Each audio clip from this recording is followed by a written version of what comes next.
What's up? Hey, first of all, shout outs to Itaki, bro, for the gifty, bro. I mean, not the gifty, you sub.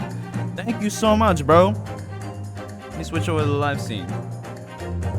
Hey, thank you so much, bro. I appreciate that. I'm gonna play it again, bro, cause it didn't show up, bro. I'm gonna play it again. Hey, let's go. Back with some Ace Attorney greatness with Independent George. Thank you. Shout outs to Ricky, bro. First one here, bro. Flameser is slacking, bro. Nah, shout outs to Flameser, bro. Wherever he is, drinking his many bottle waters. Shout outs to Ricky, bro. And to anyone else who's watching this on YouTube, if you're wondering why there's such a big gap between episode 1 and episode 2, well, I really have no good reason. I'm just lazy, bro. I have no reason, bro. I've been slacking. If this was my real job, bro, I would have been fired a long time ago. It would have been so blatant that if they fired me, bro, I would have been like, yeah, it's about time you fired me, bro. Fuck them kids is the reason. Fuck them kids, bro. That's part of it, definitely. I don't know. I legit been slacking. Some really good games have come out since my absence. You know, Tales of Arise, Life is Strange. I still haven't played that. It is what it is. That's the reason. If anybody demands it, bro, it is what it is, bro. You lucky I'm back in the first place, bro. Nah. Oh, what's good, Dank? How are you, sir? The Dank Meme Center, bro. Oh yeah, Metroid Dread came out. I beat that game. Dope ass game, bro. Did Fireblast actually sub to this channel? No, it was somebody gifted Fireblast a sub, bro. He does not subscribe to our channels, bro. He's like, I'm gonna wait for the free one, bro. Shout outs to the people watching. What else came out? I know that there were some directs that happened. You know, Sora being in Smash. When you walk away, you don't hear me say, you are DMCA. Oh no. We are gonna have our channel taken down. Oh no, it's gonna be Disney's new channel. Oh, what's up, Lenny? How you doing, Rob? We had the Animal Crossing Direct, which I have not seen. I have not played Animal Crossing in a long time. All my villagers are dead, so there's no point in me getting the expansion when everyone's gone.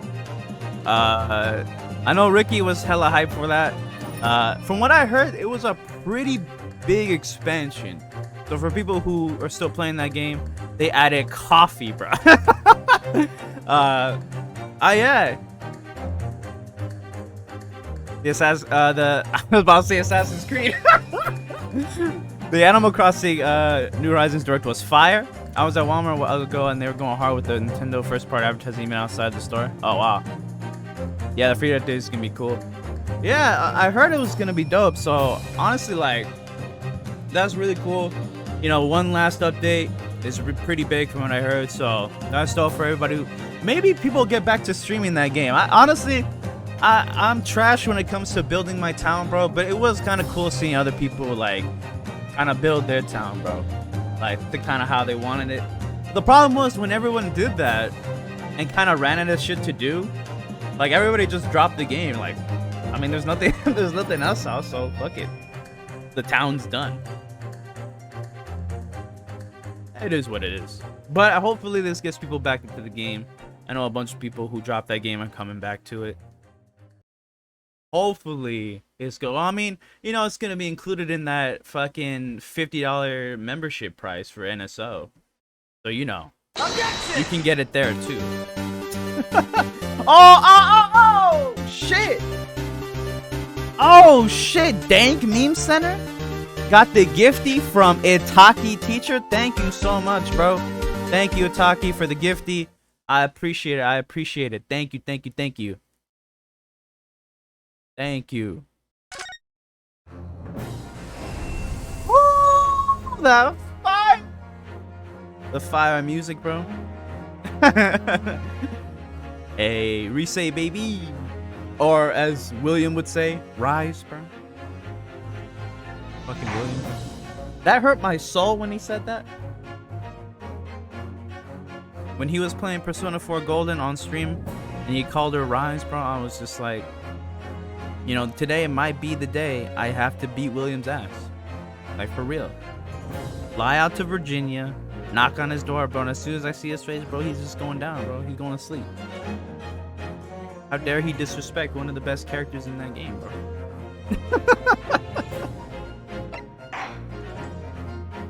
So, I'm not even gonna bother trying to recap because I have no fucking idea what we were doing. I remember that we stopped when the game was like, okay, this is like the midway point of the case. I remember we were Susato posing as a male because no one else would take her friend's case, and obviously at the time, you know, women weren't allowed to, you know, be citizens. Fucked up, I know. And before anybody starts yelling at me as if I produced this game, bro, I do not condone any of that shit. No misogyny, no racism, none of that shit. I'm just saying, in this game that takes place in the late 1800s and late 19... Oh, shit. God damn. Oh, shit. Ricky, bro? Oh, thank you so much for the sub, bro. I appreciate that. Thank y'all for the subs, Ricky and Taki.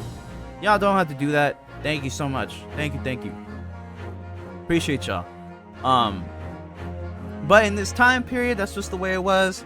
I don't remember the fine details, but hopefully the game will update us. Finally finishing this fucking case, bro. I've been slacking, bro.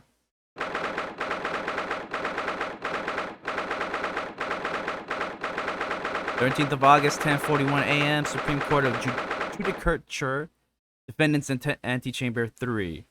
Oh, also, anybody who's watching this on YouTube in the future, if you notice the change in voices between the first episode and the second episode, it's because there's a 2-month gap, and I forgot all the voices.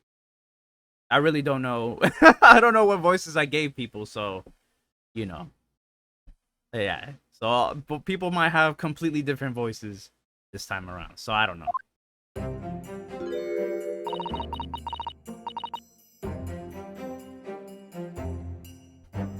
I'm so sorry, Susato. I should have told you about the toxin. Oh, right. Because I think, what's her face? Giselle Brett? I think that's her name. She was the victim of this case. Oh, shit. Shoutouts to, Julio! And the DC for liking and retweeting the stream. Appreciate y'all. I'm back on Twitch, bro. Shoutouts to Dank, Fireblast, and Clueless for liking and retweeting the stream. Appreciate y'all.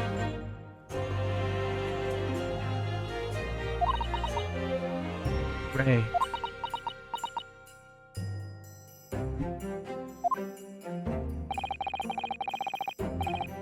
You have a strong sense of responsibility. I know.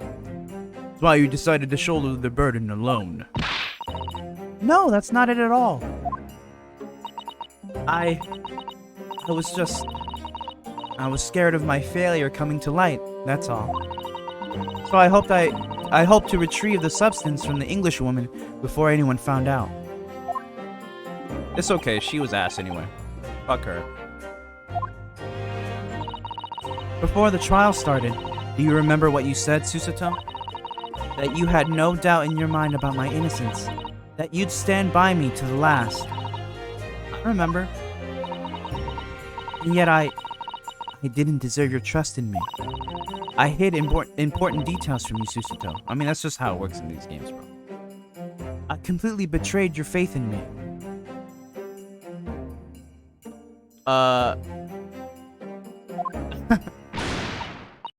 Hit me so. Oh!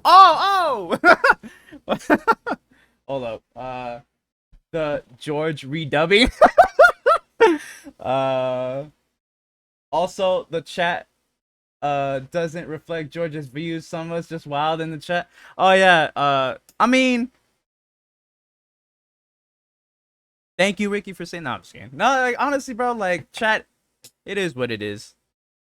I mean, we just say wild shit sometimes, but by some I mean me. Fuck you.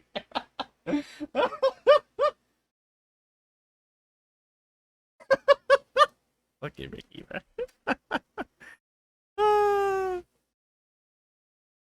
Okay, hilarious. Hit me, Susato. I deserve it. No, in fact, throw me to the floor. Oh, shit. Damn. I mean, is that code for you know what? If you know what I'm thinking, bro. That was the code. Because you know, like back then, they had codes for everything. You know, people just couldn't be openly whatever they are. Sometimes people had to like pretend to be really good friends, if you know what I mean, bro. But in reality, they were just fucking each other, bro.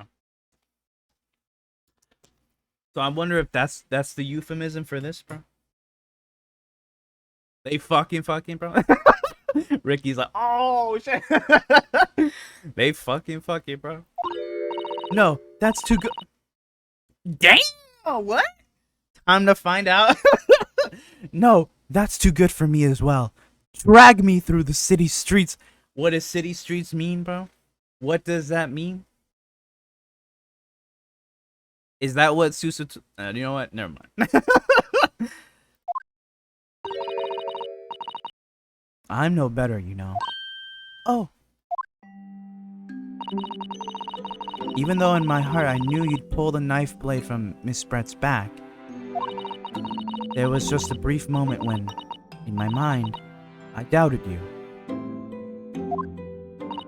I mean, that's... Lenny. Shout out to the people watching. Susato! I'm sorry.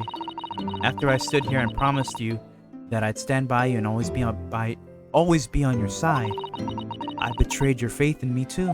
And as such, I failed you as a lawyer. Oh, no. I think this situation has taught both of you a valuable lesson. Placing your unbridled faith in another is no easy task. Yes, Father. That fact has certainly struck home. Which is why I can see more clearly now. So, Rey.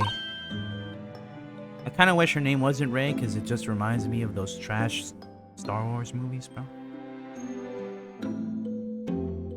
Fuck Star Wars. Yes? Can you find it in your heart to forgive me?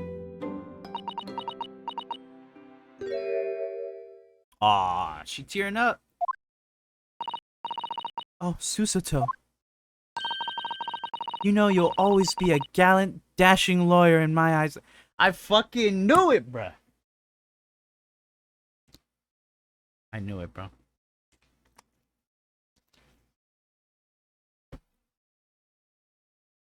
Oh, shit.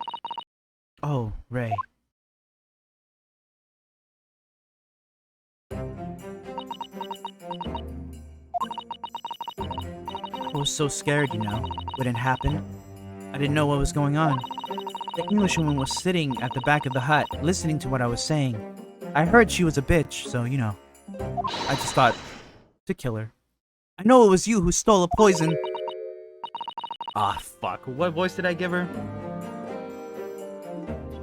Well, I have to channel my inner flameser, bro. Like, just bottle water. Well, now, whatever do you mean? All right, I got it. And then, a moment later.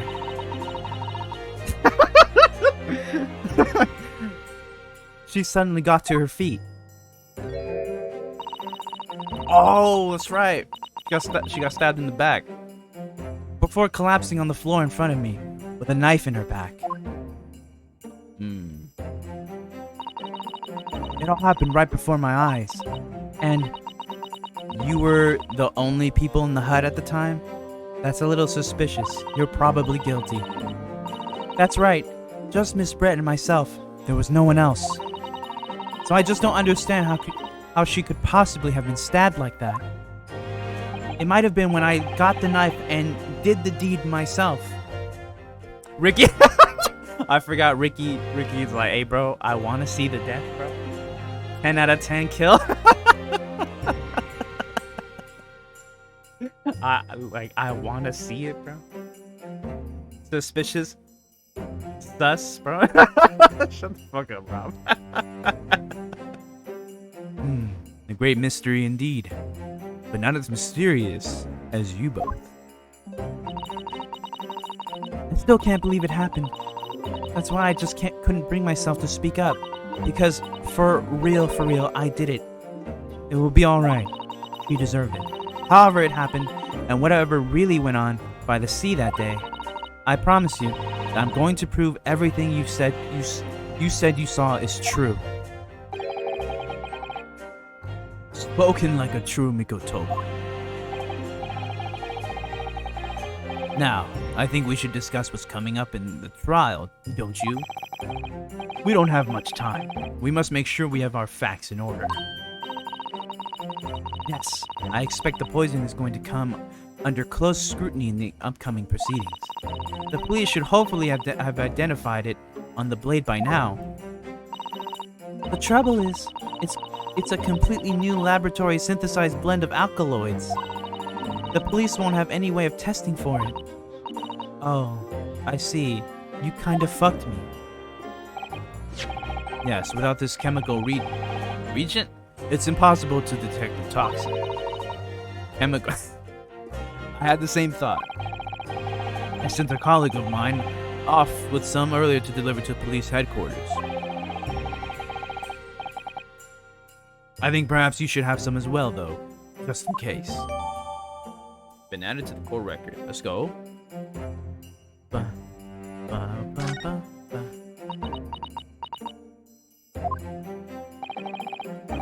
What's the matter, Susato? You're suddenly very quiet. It's this newspaper article. Exclusive! Deadly poison stolen from Yume Medical Research Laboratory. I'm wondering how the information got out, given that it was a government secret. It was all the Englishwoman's doing. What? It was when the professor and Soseki-san were being interviewed at the laboratory. That so-called Englishwoman swanned in and without any compunction said to Professor Mikotoba. This fucking bitch. Oh, Professor, surely your guest would love to hear about your work on that substance there.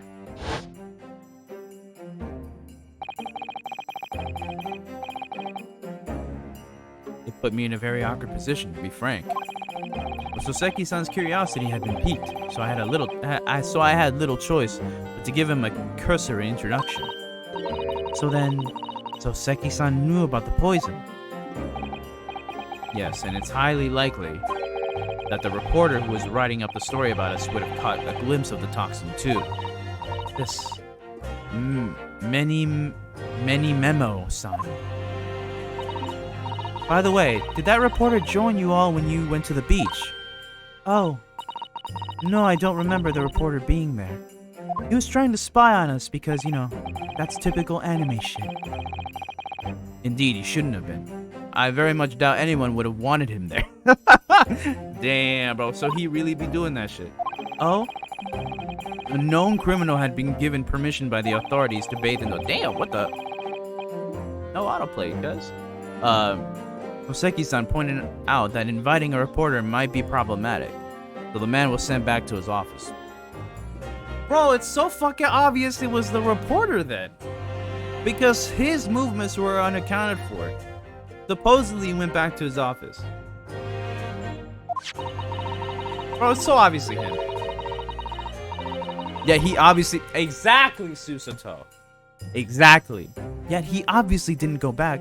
He secretly followed the party to the beach and took this very candid photograph. Exactly. And then presumably he posted it. Oh shit. Shoutouts to Ricky and Shinobu for liking and retuning the stream. Shinobu, where are my Primo gems, bro? I don't even play Genshin, bro, but I just want Primo gems, bro. And then he presumably posted an announcement to the police. Ah! Yes, that must be what happened. Counsel, we've just heard that the new witness is now ready to testify. The trial is about to resume. Please proceed into the courtroom at once. It's time to steel ourselves once again. Defense attorney Ryutaro Naruhodo. I forgot that was our fake name, bro. Yes! Rei has put her faith in me now and told me everything. So I can't let her down. I have to prove that what she's telling the court is true. I have to prove what really happened that day. Oh, somebody getting it, bro.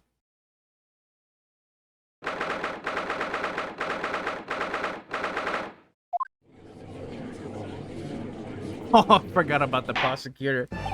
Oh, that bald motherfucker. I hereby call this court to order as we reconvene to continue the trial of Rei Membami. Prosecutor Ouch, have you summoned the new witness? Before I address that question, Your Excellency, I have some very important news to share. Oh? What news?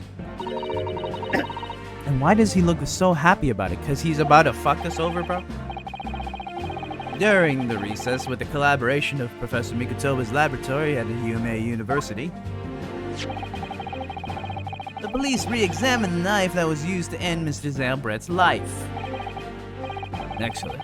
I admire your rapid handling of the matter. This fucking... Oh, too kind, Your Excellency, too kind. I was merely carrying out your instructions, of course. I had the regent delivered to police headquarters by rickshaw, so it'd be there in good time. But judging by the man's swagger, I fear we might need to brace ourselves for the inevitable. And, counsel, what were the results? This dagger, which was so cruelly used to end the life of the victim, has no trace of poison anywhere along its blade. What? Are you sure about that? I would stake the reputation of the police on it. Armed with the regent, the test is extremely simple. They couldn't have made a mistake. I mean, considering the history of this series, bro, the police are kind of stupid, bro. In short, the accused's feeble excuse earlier has been utterly destroyed. Damn. God damn. Bro, we just got back into court. I'm already on the disadvantage? Now the prosecution is ready to call the new witness. Ah, the newspaper reporter who managed to capture a photograph of the crucial moment. Good. That little nugget on the top of his head caught a go, bro. Bro, he holding on to hope, bro. He is holding on to that patch of hair, hoping, bro. It might one day become a full head of hair.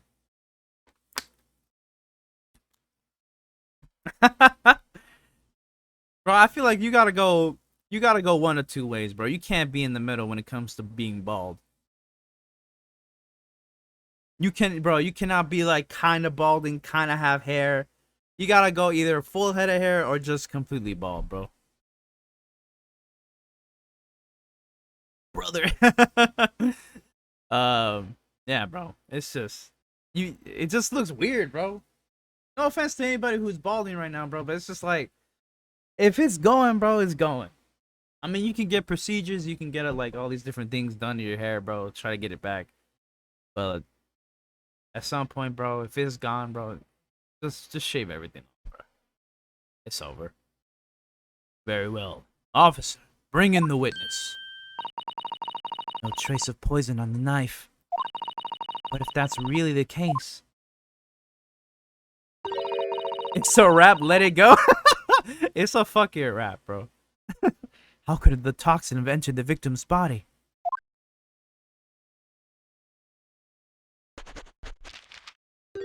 Bro, it's you, bro. Why are we having a case right now, bro? It's obviously him. I just feel like it's him, bro. Witness, please state your name and occupation for the court. I have no idea what your voice is gonna be, bro. Writing many memo of the Shoyu News. I'm what people like to call a journo. A journo? No, I've never heard anybody call anybody else that. What's a journo, Father? Do you know? It's simply a contraction of journalist. I'm where the news breaks, putting pen to paper to catch those scoops so they're in print in the next morning. They don't call me the hero of the Herald for nothing. The nice guy of news.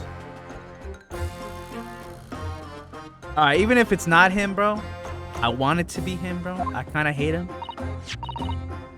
Oh, so it was you who took this photograph, was it? Well. What have we here? I'm sorry? Ooh, brace yourselves, people. Many memos senses a scoop in the offing. Female student up to foul play defended by curiously handsome young lawyer in Supreme Court. Oh, shit. Oh, shit. What's goody, Clueless? Thank you, Ricky, for shouting Clueless out, bro. Oh, hold up, bro.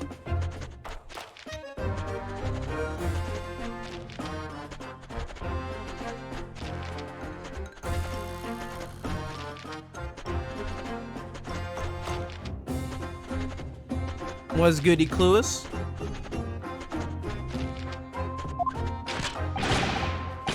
The readers will lap this up. We'll set it above the fold at 72 point and a 5-leg foreman for the morning edition. Oh!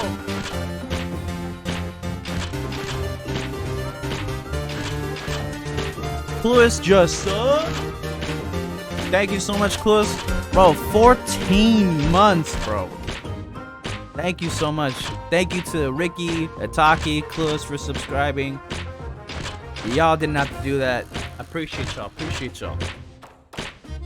Thank y'all so much. Hey, bro, how do you have this much film?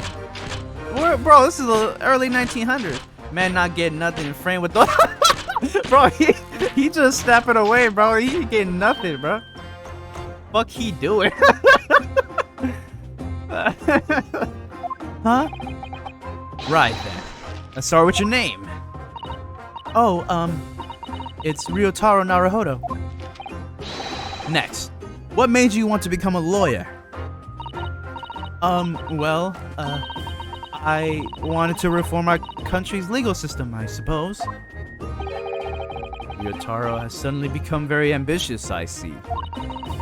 Just borrowed Kazuma-sama's dream for a while. By the way, my name is Taketsuchi Aochi. That's Taketsuchi Aochi. No one asked you, bruh. The so-called dark horse of the Supreme Court. My objections strike fear into every defense lawyer's heart.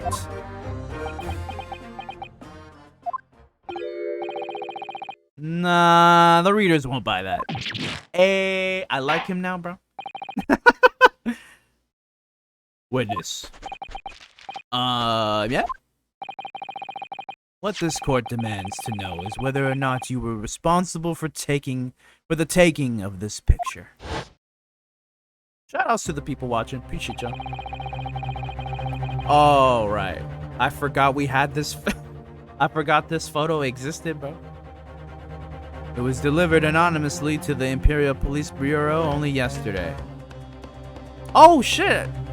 I don't know if I pointed this out in episode 1, but we actually get to see her face. Damn, she kind of ugly. Let's fucking go. Lenny says, dang, they got our camera taking the knife out of her back. She was caught in... in 1 pixel, bro. I don't know how many pixels they had back then, bro. Certainly not 4K, bro. Ooh, I forgot how fucking fire this music was. Ooh, the violin. Yeah, I wouldn't be a journo if I didn't click quick when presented with a scoop like that now, would I? Sometimes stories call out to me, sometimes I have to chase them down. Either way, you've got to be I'm not reading that, bro. They got her in 144p. I'm not reading. I hate this game now, bro. That's it. The stream's over, everybody. Nah, I'm playing around. Fuck Sonic, though, bro. I feel like I gotta mention that every stream.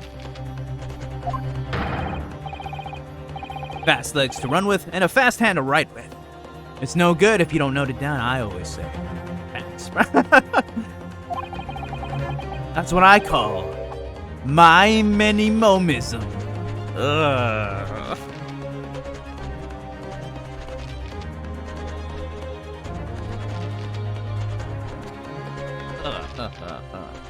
Pretty sure it was like 12p with the right lighting back then. they had to wait until the sun caught the lens just right, bro, and then take the picture.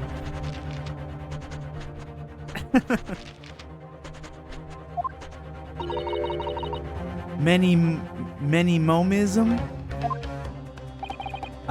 Yeah, I remember your face. We met that day when you were interviewing myself and Soseki-san. Yes, right. That was me. Many-momo again. But you were supposed to be going back to Shoyu news offices after our meeting. Scoop is, I didn't. I mean, we kind of know that by now. Because that Englishwoman's words had piqued my journalistic interest. I'm pretty sure that ink is toxic from the old days, bro. That's also a crystal clear image, so she had to stay still long enough for the picture to get taken. That is true, bro, because you had to stay still a while for pictures to come through. She was posing for the picture. Like, she knew that he was there, bro, but she didn't care anyway, bro. She's like, you know what? Fucking, she was twisting the knife too, bro. I'm like, son of a bitch. Son of a bitch. You fucking hated him. Ray knows who took the picture. Facts. Oh, shoutouts to Flameser for liking between the stream. Appreciate you. Appreciate you. Imagine Ray was the one who hired him to take the picture. That would be the ultimate plot twist. Miss Brett's words. A criminal. Left to do as she pleases just because she happens to be a British citizen. It's horse dung. I'ma just say it's horse shit. This country's judiciary is rotten to the core. I mean, you broke your pencil. The Supreme Court's rulings aren't worth the paper they're written on. The police are just imperial pawns. Dang, bro. He trying to fight for freedom, bro? Is that his character arc right now? He trying to be in a very that's horse shite, bro. He has journalistic integrity, bro. He trying to expose corruption.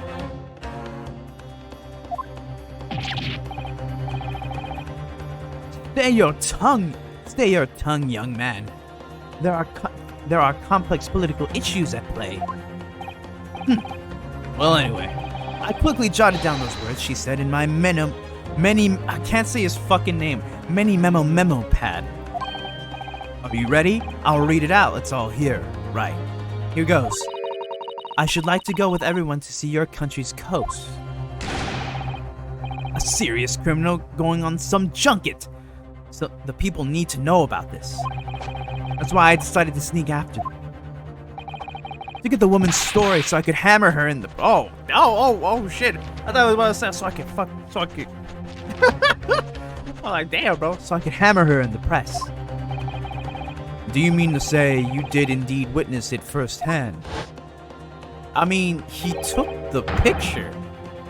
So obviously means he's there, Judge. The grim scene portrayed in this photograph? Oh yes, I saw it with my very own Giorno eyes. From start to finish through the viewfinder of my trusty camera.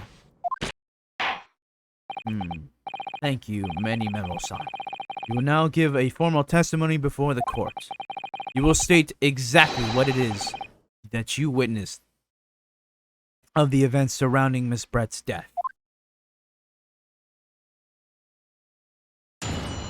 Witness testimony. Alright, bitch. Camera never lies. The beach hut was made of shoddy old reed screens, so there were plenty of gaps I could see inside. The Englishwoman was sitting on a stool when the student girl came in and started arguing with her. Seconds later, the girl pulled out a knife, throwing the Englishwoman to the floor as she stabbed her in the back.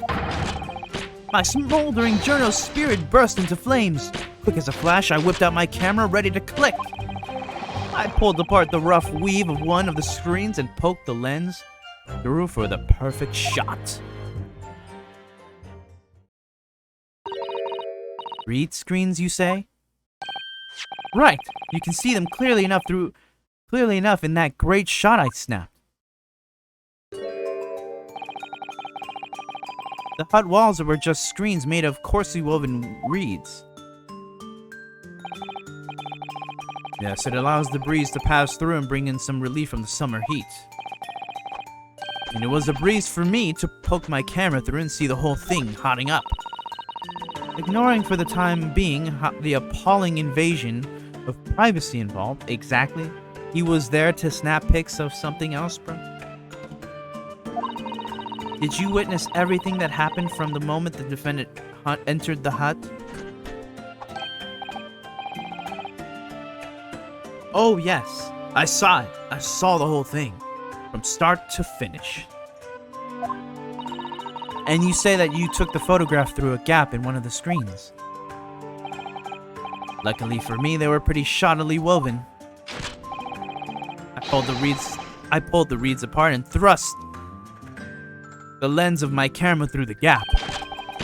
Would I get away with it, or would I be seen? It was the gamble of a lifetime. Tenacity of purpose that's considered admirable in a journalist, I suppose. Run a risk one day, run a scoop the next. That's many-momism in a nutshell. Oh. Kind of a douche. Not even gonna lie. At last, it would appear we have a genuine witness to this wicked crime. The evidence and testimony are extremely compelling. I believe we may be close to a verdict. No! Oh, wonderful news, Your Excellency. Wonderful! Nevertheless, it cannot be denied. But this testimony begs one very large question. What question? Exclusive news, a startling photograph, all the makings of an exceptional story for the reporter. Why, then, was the story never published? Oh, that's right.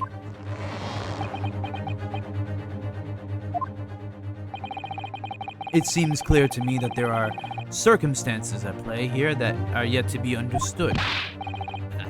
More pathetic excuses. You need to shave your head, sir. Very well, then, counsel. Proceed with your cross-examination. Yes, Your Excellency. There's more to this reporter than meets the eye. He's a transformer. He's keeping something about this case very close to his chest. I wonder if that's very literal. Camera never lies.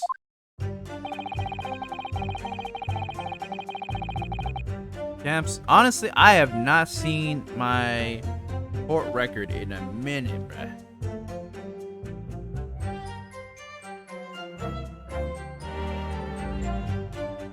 Alright.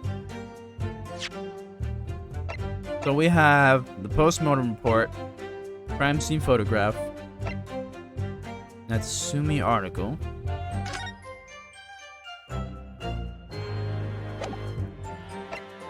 you have the fountain pen, I don't want to go about poison, blah blah blah, incriminating photograph. where she waited for this photograph to be taken. Chemical region.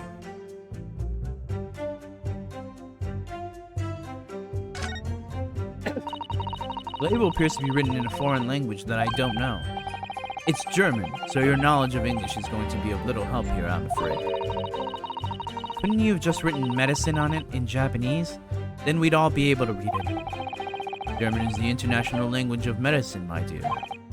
But yes, I can certainly see the merit in labeling the bottle in Japanese, though I'm not sure medicine would be entirely appropriate.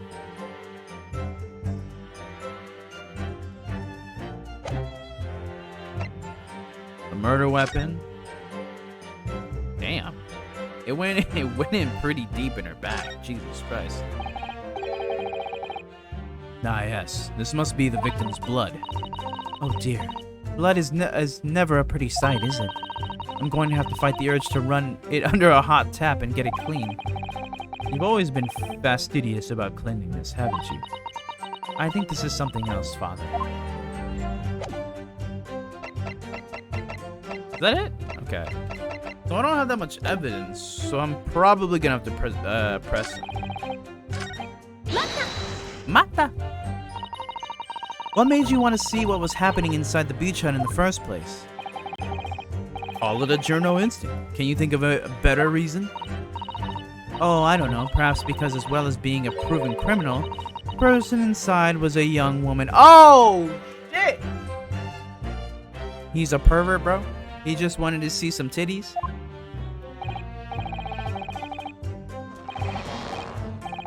Ah, I see where you're going with this. Brace yourselves, people. He's painting the journal as a voyeur. It's hardly slander, sir. You had a camera and you were taking pictures without the woman's knowledge. Nope, you got it all wrong, little student boy. It'd be hilarious if it was like, nah, that's wrong, because I already took pictures of her. Like, oh, like he leans into it more, bro. Like, oh shit, man has no fucking shame, bro. No fear. Sorry? To my mind, all that was inside that hut was a scoop. Nothing more, nothing less. He's like, scoops show no gender. Man or woman, it's all news. That's not even minimalism, it's basic journalism. Besides, I don't go for English pussy. If only the courtroom was as indiscriminate. Ah, you know, that's true. Right. If that's all buttoned up now, can we move on? Tell the court then, witness, what sight befell your eyes when you looked inside the hut?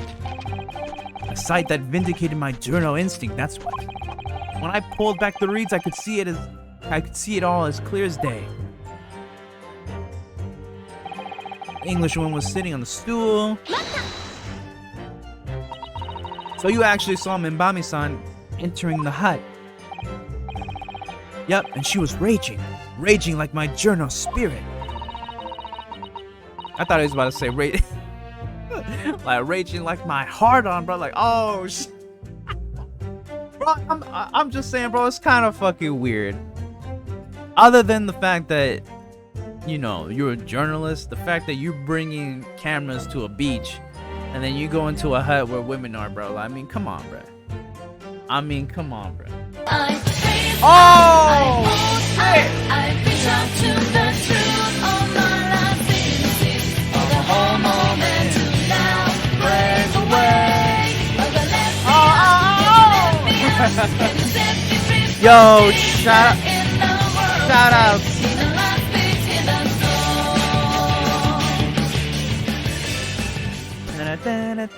Shout outs to D motherfucking Reynolds, bruh.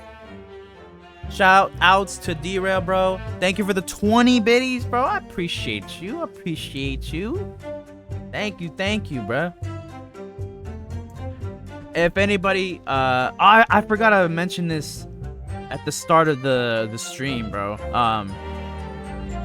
The song that I used at the beginning, bro, is called Whatever It Takes from D-Rail. Go check that shit out, bro. Thank you for shouting out D-Rail, bro. Appreciate you. Thank you, Ricky. Appreciate you. Appreciate you. Also, go check out his YouTube, bro. Go check out his YouTube channel. He has tons and tons of great music on there. Go subscribe, please. And sponsor him, bro. Damn. Sponsor him, bro.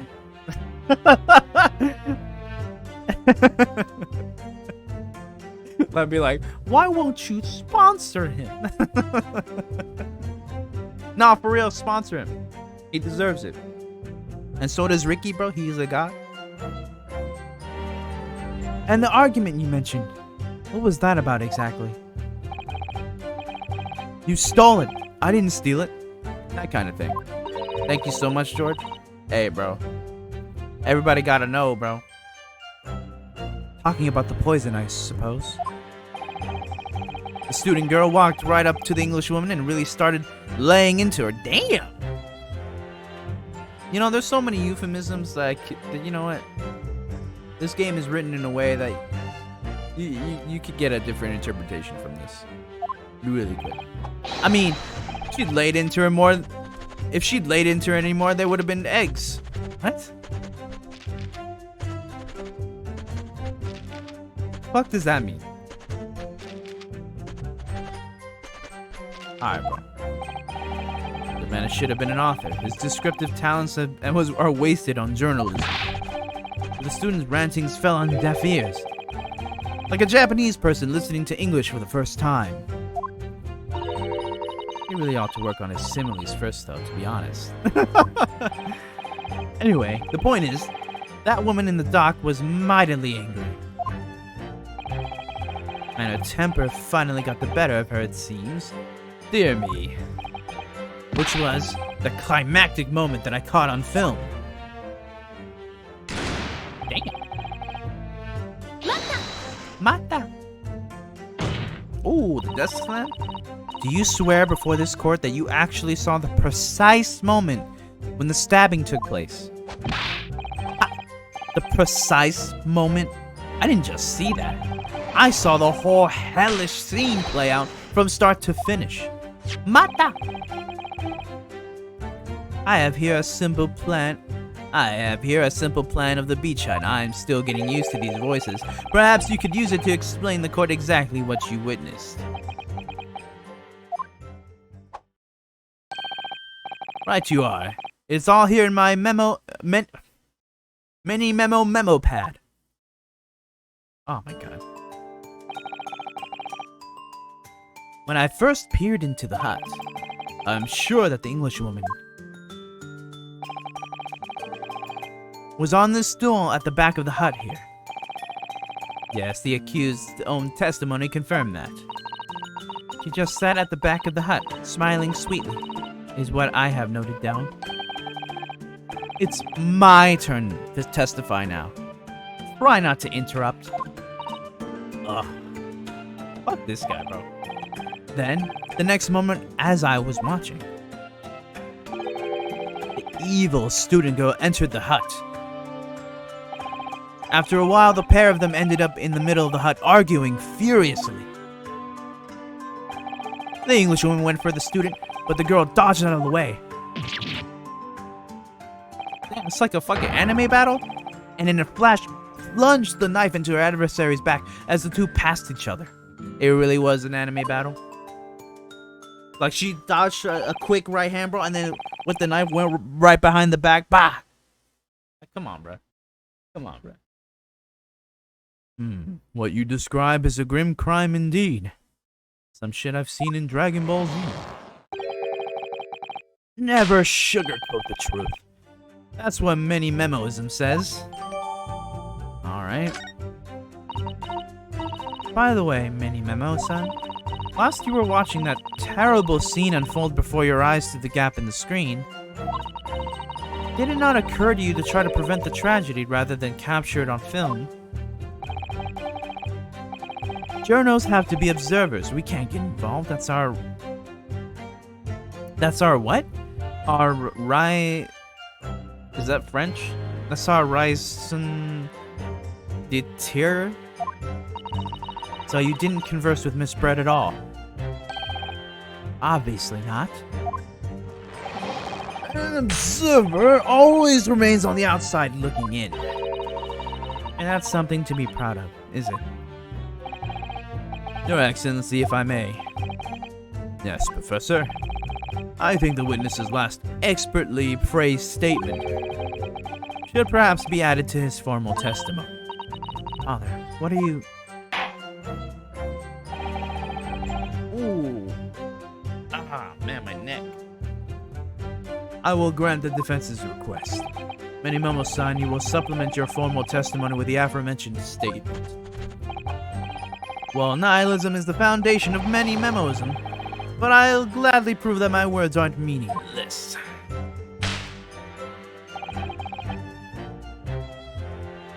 I never once stepped foot in... Okay, I was only an observer. Why is that... Why is that interesting? Or why is that important?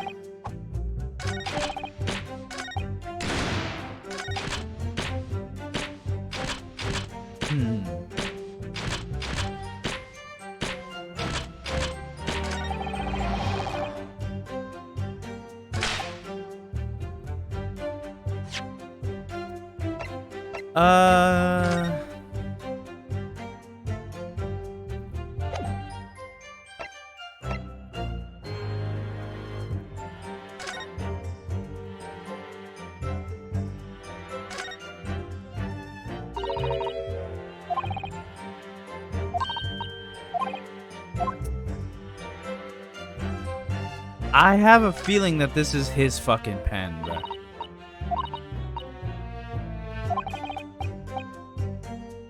Some business. Doesn't belong to Ray. Ah. Okay. It must be his. That emblem must be the key.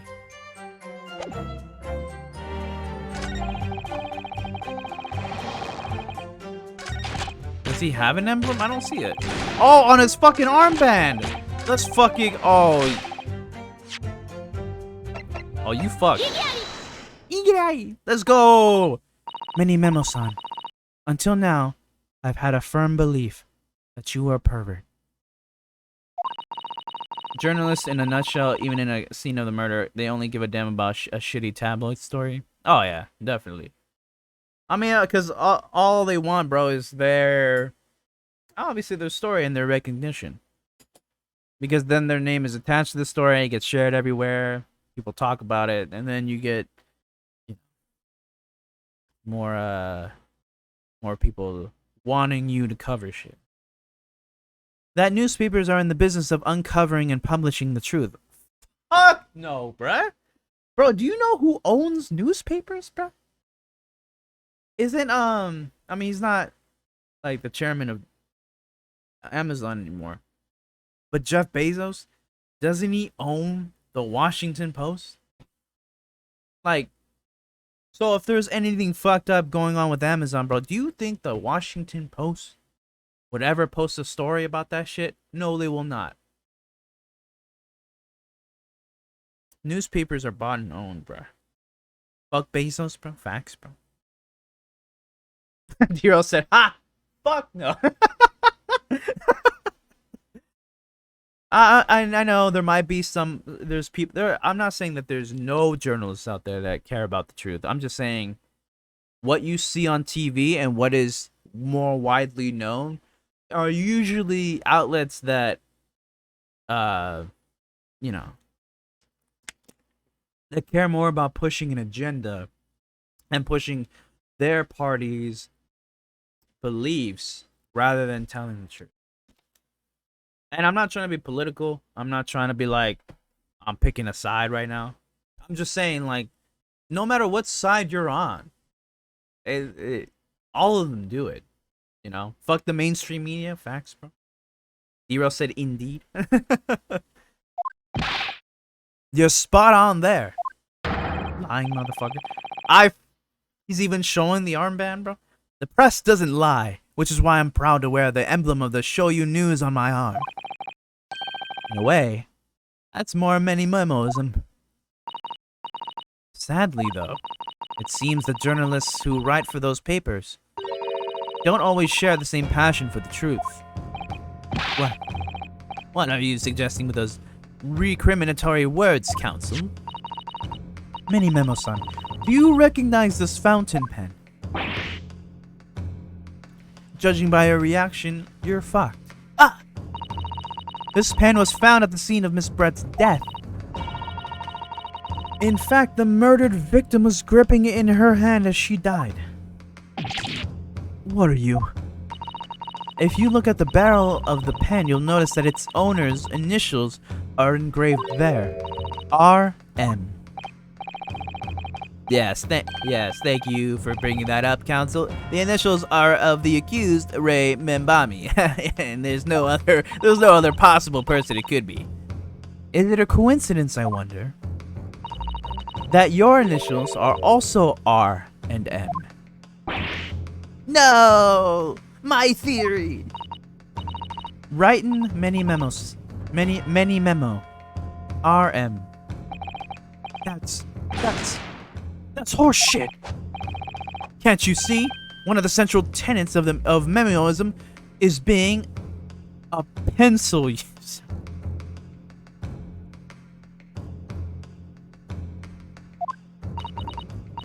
And yet, as the court will clearly be able to see on your right, yeah, bro, you fucking have ink stains. First of all, you dirty, bro.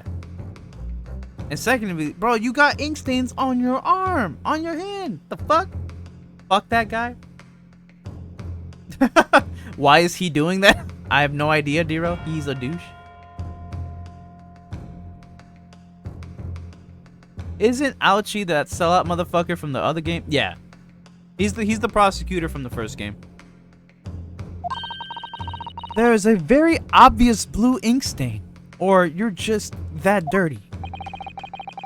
It would appear that you must have rather carelessly left it somewhere recently. Your favorite fountain pen, that is. Horsey horse dung. Mini Memo-san, is it not the case that before she died, you met with Giselle Brett on... Ooh! Ooh, that fucking fire! To get his daily supplement. Oh, to get his daily supplement of pencil lead.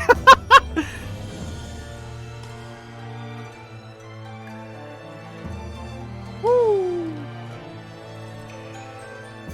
I gotta hear this, bro. I know I've heard this before, bro, but it's been a while.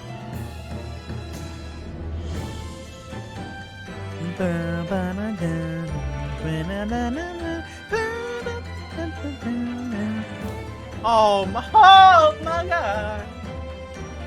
Bro. Please go buy the Great Ace Attorney. Please, bro. I know it's been like 3-4 months, bro. But please go buy that game. Actually, it came out in July, bro. August, September. It's been 3 months, bro. I don't even know time anymore. That's how great this game is, bro. It just makes you forget time.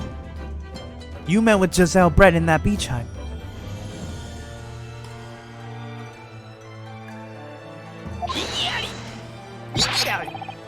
Why should we listen to this absurd nonsense? It's nothing but another excuse. Exactly. Show You News will stand behind me all the way. No, they won't. No, they won't. They'll drop you in a second, bro. Bro, if this took place in 2021, bro, you'd be fired right now. We haven't proved anything yet, but you'd be fired. You'd be fired immediately, bro. Shut the fuck up, Ouch. Shut the fuck up, bro. I deny everything. There must be as many people with initials RM as there are stars in the night sky. I mean, not really. Georgia's the biggest simp for the Great Ace. Facts, bro. Please go buy it, bro. I've spent tons of money on this franchise, bro. I bought this game like 5-6 times, bro. Please go buy it so that hermano. Hey, what's goody, Prez? How you doing, bro? Hey, put your hands up. I bought it because of you. Oh man. Hey, thank you so much. Thank you so much, Ricky, for shouting out Prez.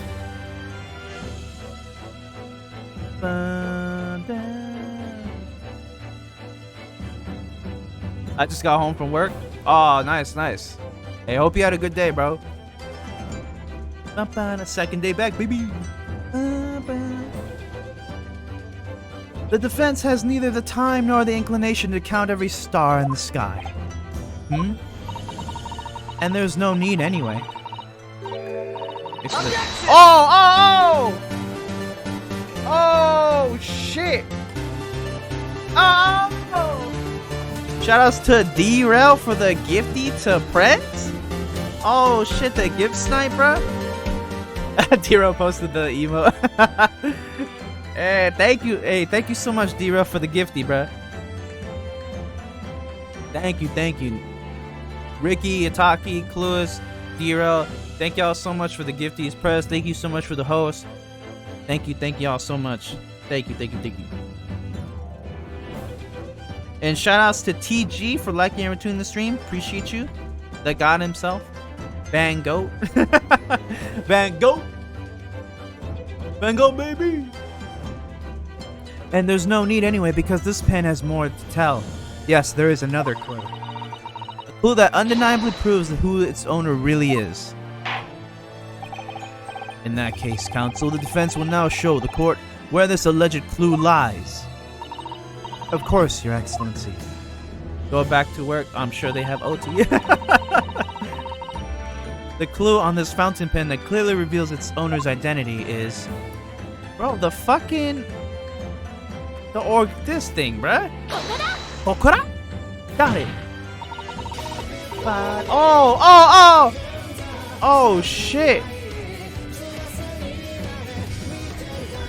That's me. Thank you so much, D-Rail, for the host, bro. I appreciate it. Oh shit! Oh! What's going on? Oh shit!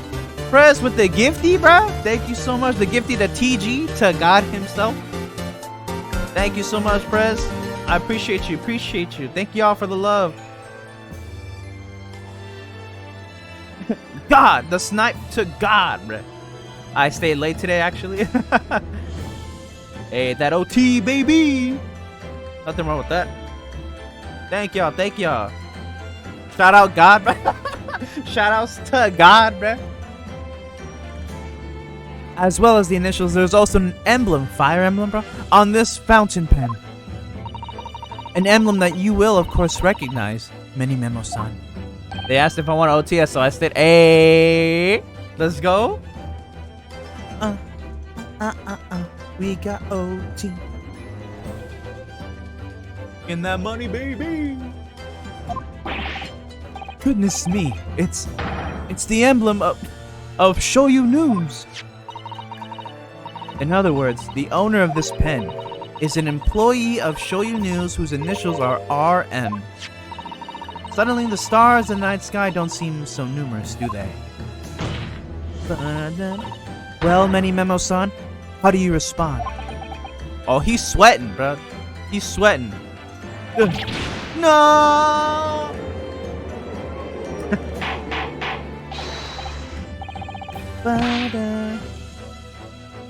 Shinobu, where are those Primogens? Order. Explain yourself, witness. Oh, he dead, bruh.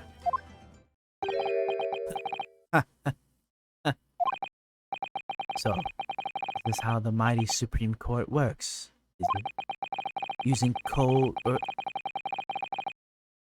I'm stupid. Using coercive tactics to have well-meaning citizens reveal harmless secrets.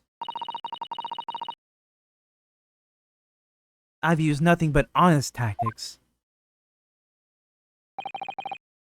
Alright then, fine. I won't try to hide it anymore.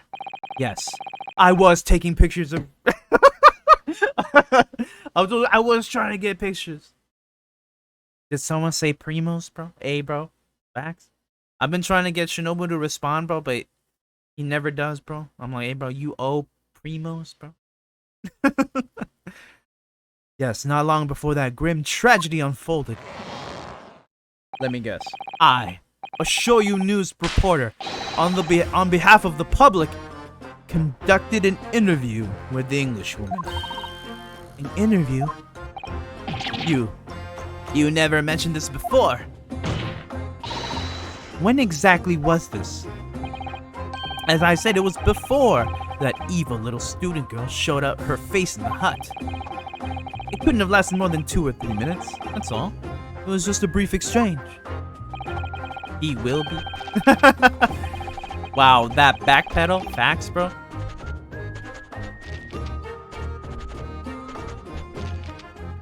I kind of like his theme, bro. He's a douche, but I kind of like the music, bro. But it came to nothing. And as many memos say, the people don't pay their dues for unworthy news. However insignificant you deem it to be, this court cannot overlook the meeting between yourself and the victim. You will testify under oath about the precise nature of this meeting and what transpired. Got it, yes. Alright, but on one condition. Condition? Yes, Ouchie. In all good conscience, I couldn't speak out alone about this. Bro, how many pencils does he have? You need to call back the earlier witness, Soseki Natsumi-san. Soseki-san? Don't tell me you're gonna try to pin the blame on him. Oh yes, according to my notes here, that man has a secret of his own. Embrace yourself. Because it's not a harmless one. It's big. What? Judge ain't fucking around. Love it. Many memoism states that one man's secret is at every other man's front page story. Fuck this man. Very well, I will grant the witness's request in this instance. Officer, summon the earlier witness back to the stand. Oseki-san, hiding something? Bro, it's so obviously the fucking reporter, bro. But of course he's gonna look suspicious, bro, because that's just how he looks, bro. He's always like nervous and shit. I asked the Englishwoman for an interview, but you know. But she declined, so I left the hut without making a fuss. Then watching secretly from outside, I saw the woman being stabbed and the other witnesses come running. The detective realized that the victim still had a pulse, so he ran off to fetch help. That's when this writer man here asked the woman a very significant question. But he didn't say anything about that in his testimony, which is why many memos demands I reveal it now. Alright, bro. Alright. You mean to say the victim? The victim regained consciousness? And when she did, you decided to ask her a question. That's, true, yes. He did, and that's not all. The woman gave him a very definite answer. An answer that incriminates the accused. This is preposterous. Why am I only hearing about this now? I mean, cause you're, honestly, bro, Ouchie, you're garbage, bro. I'm sorry. You're just ass. No matter what game you're in or what generation you're from, you just ass, bro. Why didn't you mention this before, you yokel hack? It wasn't even a conversation. Yes, I did pose the withering English rose a question, but I don't deny it, but she could no longer speak. She was barely conscious even. Counsel for the defense, I expect a thorough examination to be conducted here. This court must and will know the truth. Absolutely, Your Excellency. The reporter is claiming that Miss Brett implicated Ray somehow. What on earth could have happened in that hut? Because you a fucking idiot. Because we tried explaining it to you, but you just didn't understand it, bro.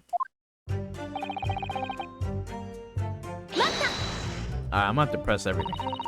You asked her for an interview, say. Well, of course I did.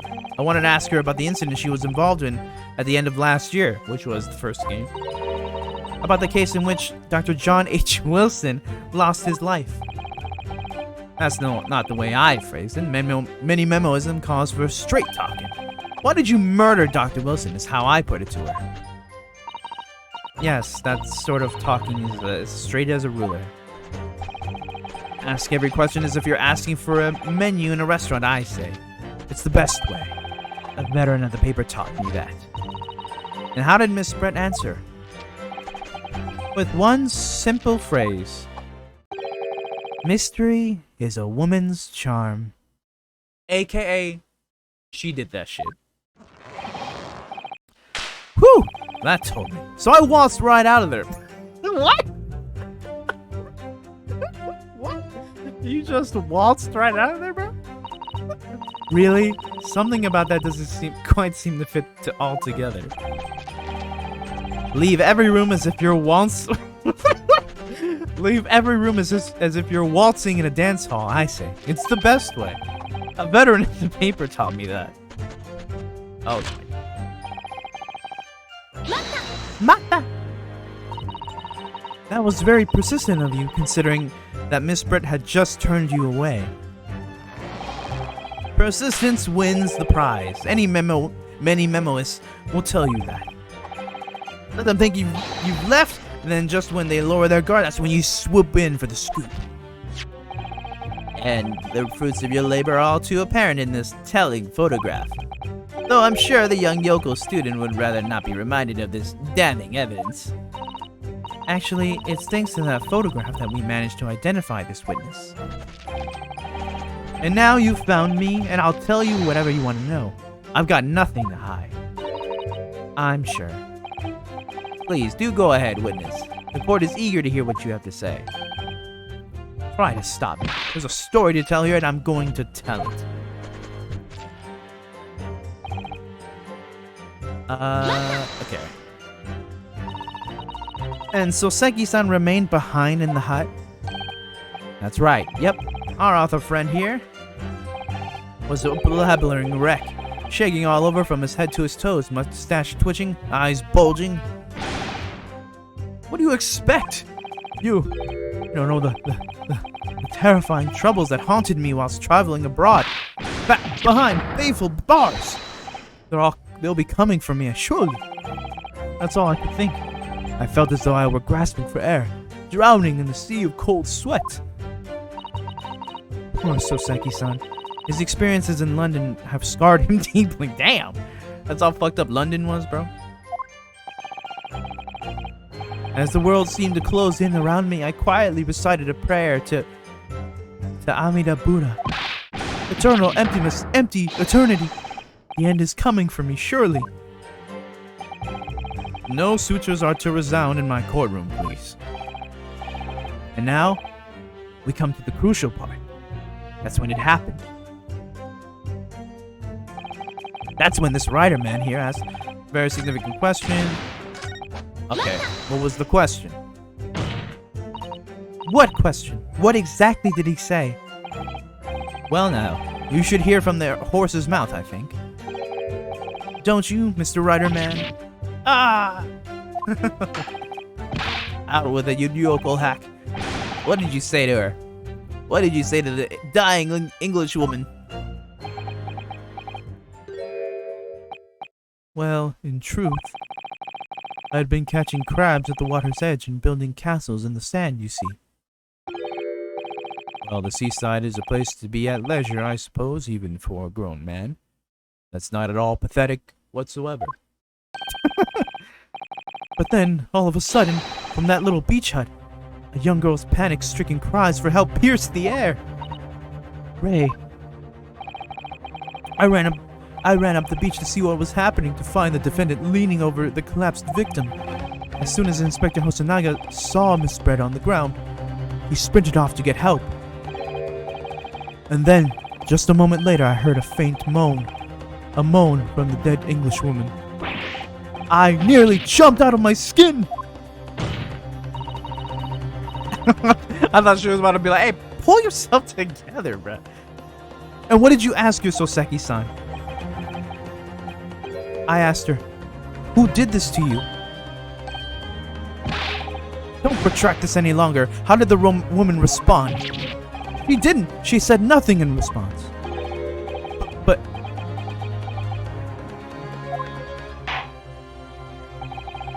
when in the stand, you will answer the questions asked of you unambiguously.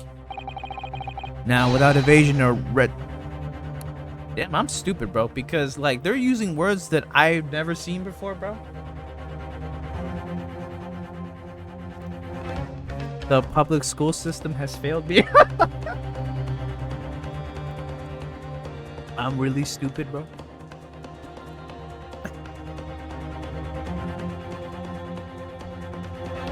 Now, without evasion or reticence, I demand that you amend your testimony. I will!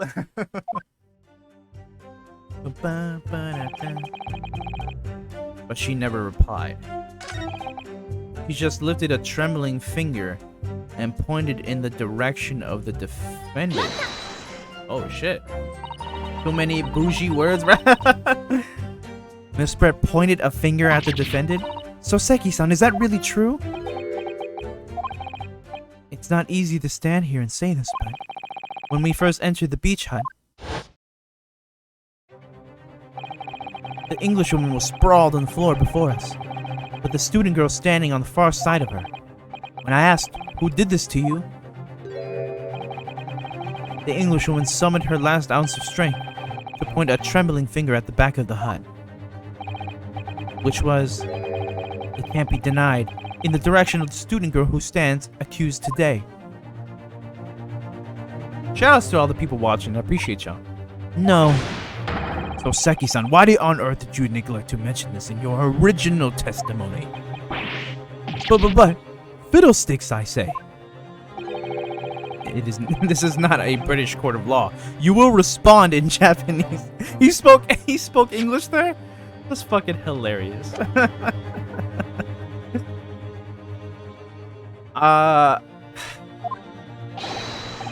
Yes, of course. The Englishwoman did point her finger towards the back of the hut, but I was trembling, and she was trembling, and everything was a blur. Thinking about it, I feel as though perhaps she was pointing in a slightly different direction.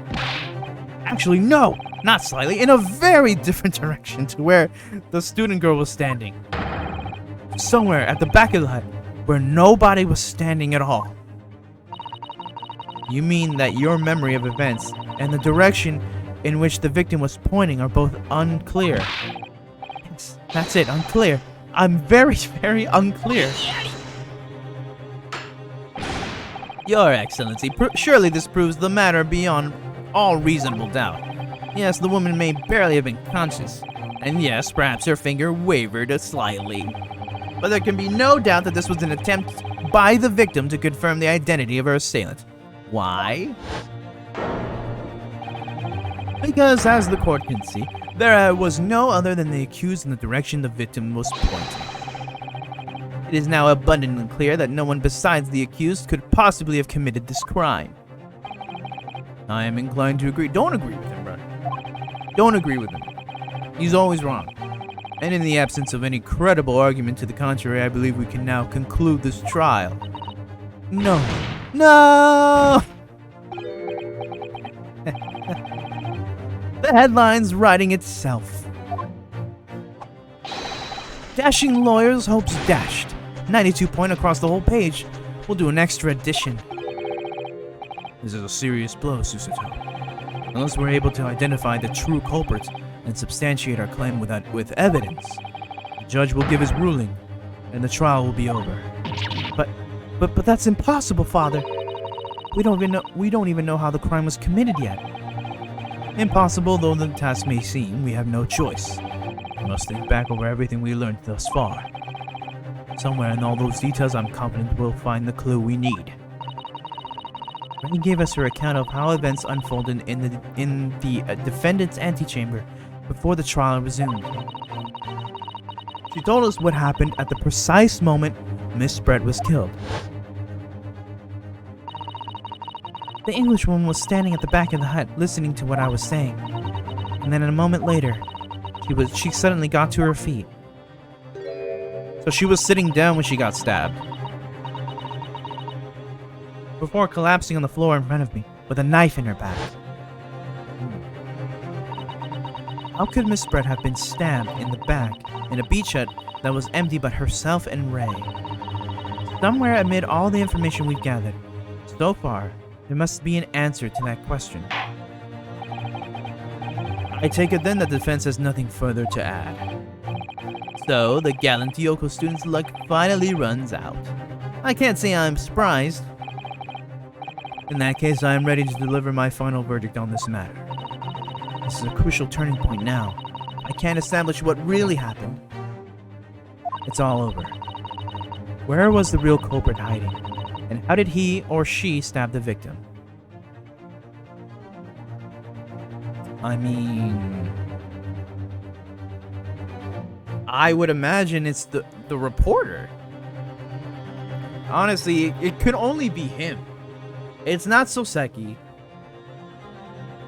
because he wasn't even there when it happened. Ray was standing in front of the victim. The only person that was behind her outside the hut was the fucking reporter. But I don't know how the game wants me to explain. That's right, bitch. Your Excellency, I respectfully ask you to postpone your adjudication for the time being. Oh? To what end, counsel? The defense would like to present the court with an alternative theory. An alternative theory that can explain who the victim was actually trying to implicate with her dying gesture. An alternative theory? Ha! None exists. There was someone else present at the scene. Who could have committed this crime? What? And the victim, Miss Brent, tried to reveal who it was to those around her at the time by mustering all her remaining strength and pointing a trembling finger in the killer's direction. This is fiction. Fantasy. Very well, as you seem so sure of yourself, counsel, I am prepared to hear your alternative theory. So, young Ryotaro Naruhodo. Yes, Your Excellency. You will present your latest theory to the court by means of this plan. At the moment the victim was stabbed, where exactly are you proposing the culprit was concealed? I mean, outside the fucking hut, right? Naruhodo-san would never give up. And I'm a Naruhodo now, because I stole his name. The true culprit who fatally stabbed Miss Brett was concealed in this location here.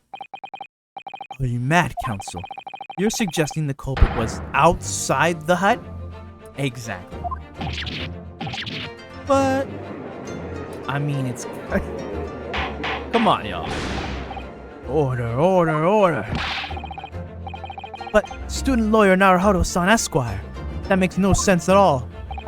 You just pointed out the exact spot where I was hiding to get my scoop snap. But I didn't see any suspicious individuals loitering about. I swear to that. It's obviously... Bro. Bro. Obviously, if the culprit had been outside the hut, there's no way that he or she could have stabbed the victim who was inside the hut. Actually, Prosecutor Ouch, there is a way. And, in point of fact, the defense can provide evidence strongly suggesting that it is precisely the way Miss Brent was killed. You're bluffy. The defense's assertion is clearly too fantastical for the court to comprehend. You will need to give us more guidance, counsel. What piece of evidence corroborates your theory that the victim was stabbed from outside the hut? Fuck. What piece of evidence corroborates your theory that the victim was stabbed from outside the hut?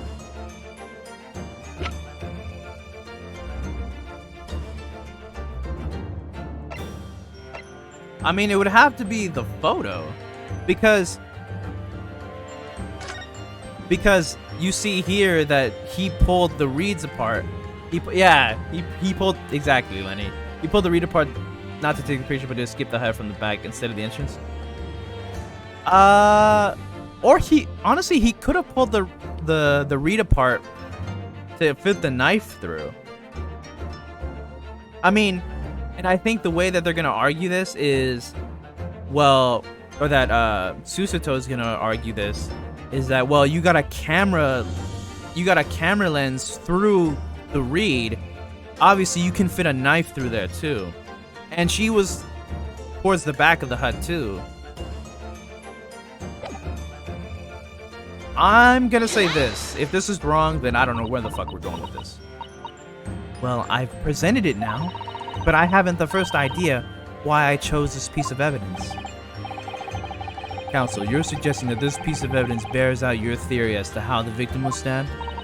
It's something of a windfall, Your Excellency. What? Alright, I have no idea where they want me to go with this. If your theory is correct and the knife was thrust into Miss Brett's... There should be a visible trace somewhere. Trace? On the hut itself.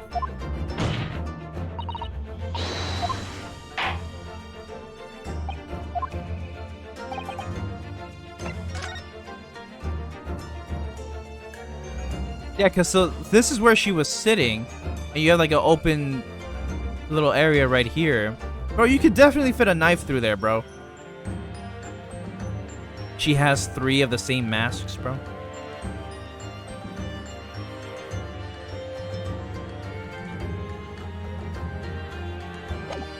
On the hut itself.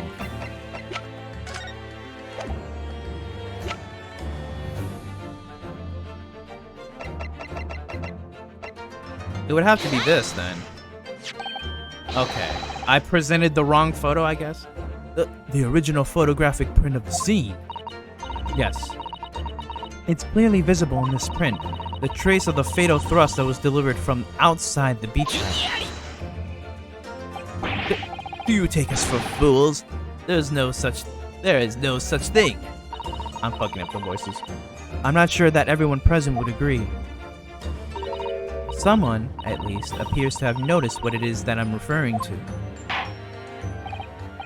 Counsel, once again I must call on you to be explicit to the court. Where on this photograph is the trace of the stabbing, which you claim took place from outside the hut? I mean, this fucking big-ass opening? Look closely just here. In the screen at the back of the hut, you can see the effects of the blade having been forced through the reeds. No, I can't see any such thing. It's true that the hut in question had 4 walls as you'd expect. However, by parting the reeds, a knife blade could easily penetrate them. This is extraordinary. Yes. The true culprit actually stabbed the victim from outside the beach hut. And everyone present at the scene, there is only one person who could have done that. Only one person who was directly outside the hut when Miss Brett was killed. Write in many memos, son. It could only have been you. No! Bro, ouchie, bro, stop this. This preposterous idea leaves me almost speechless. Just look at the photograph again. The victim lies almost exactly in the center of the beach hut, does she not? Are we to assume, as part of this farcical scenario, that the assailant was a knife thrower? No, of course not. We're not. He's disappointed that that wasn't the case. If you recall the testimony of the defendant about the events just before the victim's death, inside the beach hut, I confronted Miss Brett. But she just sat on a stool at the back of the hut, smiling sweetly at me as if she knew she was untouchable. A stool? Have another look at the photograph. Now the stool's in the back. The slit in the reed screen. would align perfectly with the back of a person who was sitting on that stool. Word. So in fact, the victim was killed while sitting on that stool by a stab wound to her back delivered through the reed screen.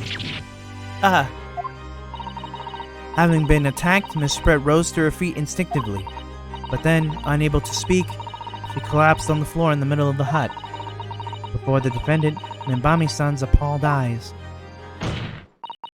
And that, Your Excellency, is the truth of what happened on the beach that day.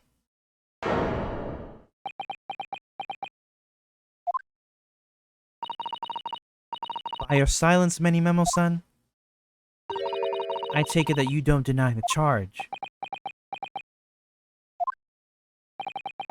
This is absurd!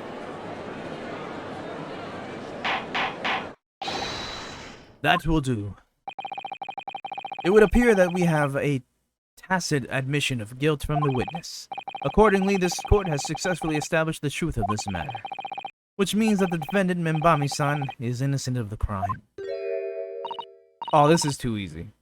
Anybody who's ever played Ace Attorney, it's not over, bro. It's so not over. Oh, thank goodness. Susato, you've seen a lot of court cases. How do you not recognize that this is not the end? I finally made him cave. I must say, I've never been more proud. No, this cannot be. The Ouchie clan can't. What of my growth? My growth of hope. It wasn't all an apparition. I can't accept this, I won't. I see no reason for the continuance of this trial. I will therefore move to conclude proceedings by delivering my... I fucking... Bro. Let me guess, he's gonna be ultra evil now, bro? Well, this is all very convenient. This is how the highest court in our mighty empire delivers justice, is it? Suppressing well-meaning citizens' freedom to speak and branding them as criminals. But we've established that the victim was stabbed from outside the hut through the reed screen walls. And no one but you was in place to have his hand on the hilt of the blade. It's a perfectly logical deduction.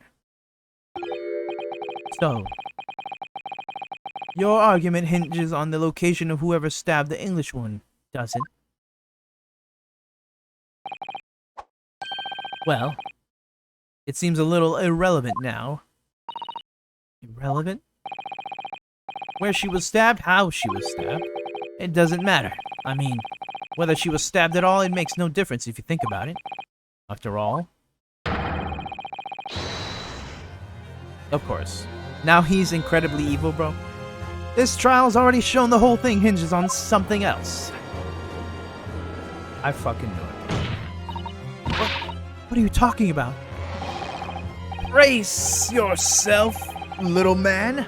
I'm talking about the fact that everything's changed. Because of the dirt you dug.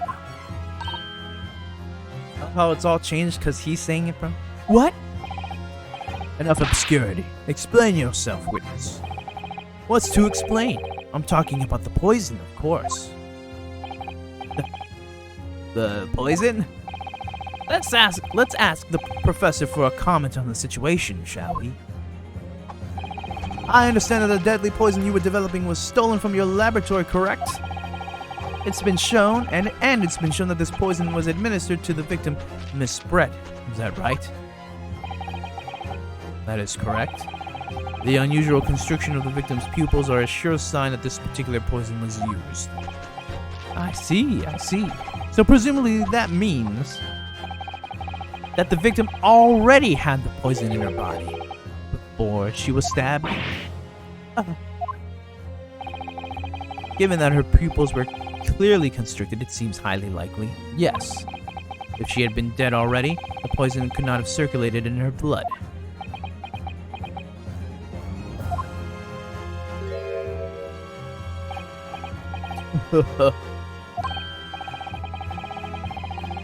The poison you gave her, LMAO? How refreshing to hear the argument of a metropolitan mind. Oh my, ouch. Precisely. It matters not a jot who stabbed whom, in whose back, and with whose blade. Because, quite simply, the Englishwoman's life was taken not by the knife, but by the poison. But it can be explained by the poison being on the blade, as I already... Forgotten already, have we, yokel? During these very proceedings, the laboratory of the professor at your side assisted in proving that the blade of the weapon used to attack the victim had no trace of poison on it whatsoever. Ugh. So let me get this down. The facts, as skillfully established by the defense in this trial, turn out to be a headline-making red herring. Is that about right?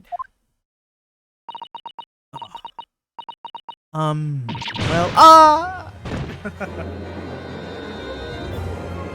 damn it. So the poison wasn't on the fucking knife. Oh my god. So...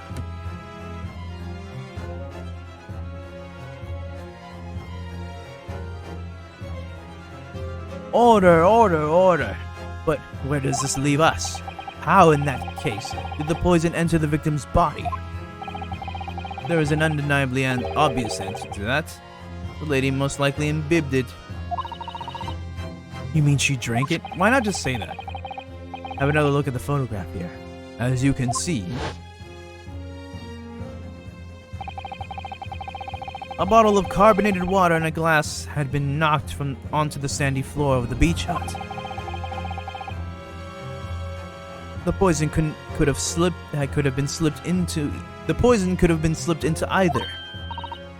Or somebody made Miss Brett drink it. Well, what do you know? Look at those dashing eyes. This will make for a great front page shot. Hey, why the bewitching stare? After all, I'm the last person you should be looking at. It would make no sense at all that I poisoned the woman, would it? I mean, that's been established already. The poisoned the one when conducting the interview? Most likely, yeah. Established? What are you talking about? Well, don't tell me you've forgotten. It's a little hard to believe, given that the person who established it was you. Me? What on earth does he mean? Ooh, let me capture those wide eyes. This is prime press fodder, this is. It would seem that this trial is not destined to end yet after all. We still have another 2 hours. I hereby call upon the witness to give further testimony. That's great, that is. Let me get a shot of that magnificent beard, Your Excellency. You claim it to be impossible that you were the one responsible for administering the poison to the victim. You will explain to the court that in your testimony the basis upon which you make such a claim.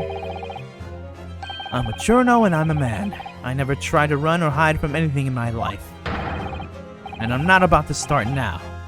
Because that's many memories. For a brief moment I thought I'd eliminated the truth. But it slipped right back into obscurity again. Just where is this trial going to take us? Find out next time.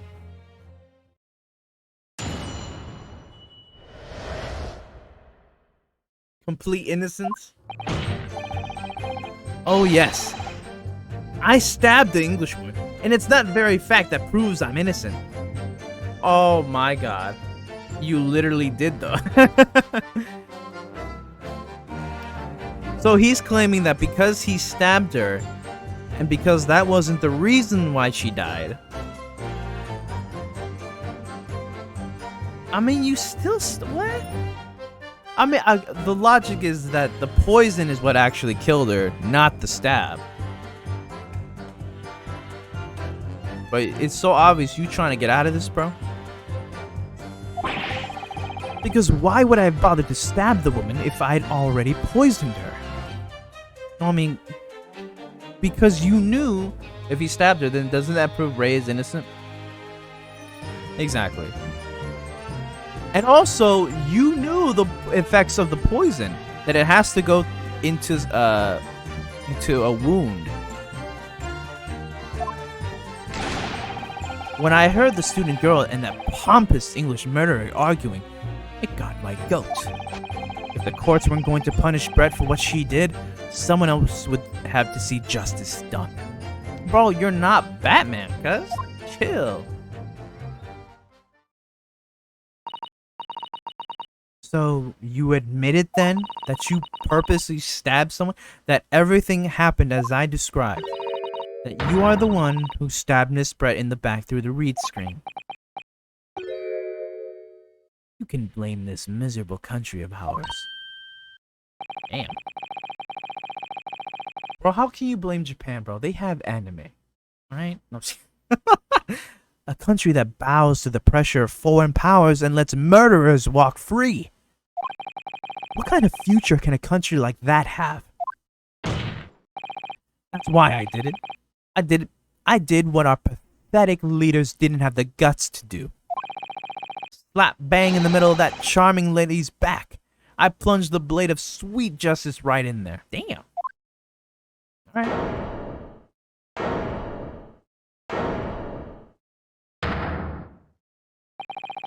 As someone who spends his life seeing the truth, that the truth is told, I feel really awful about giving false information in my testimony before.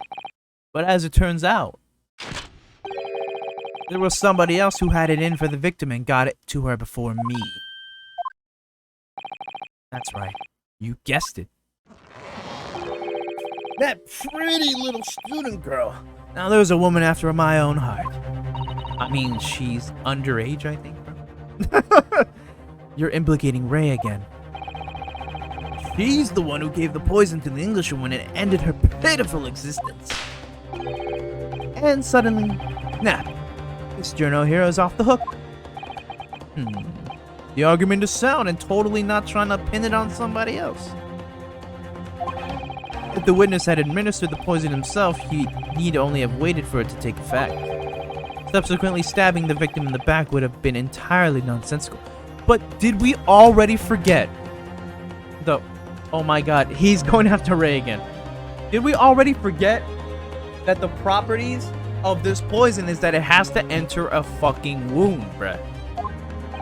Unless it's a different kind of poison. Maybe this is a revamped version of it. I don't fucking know.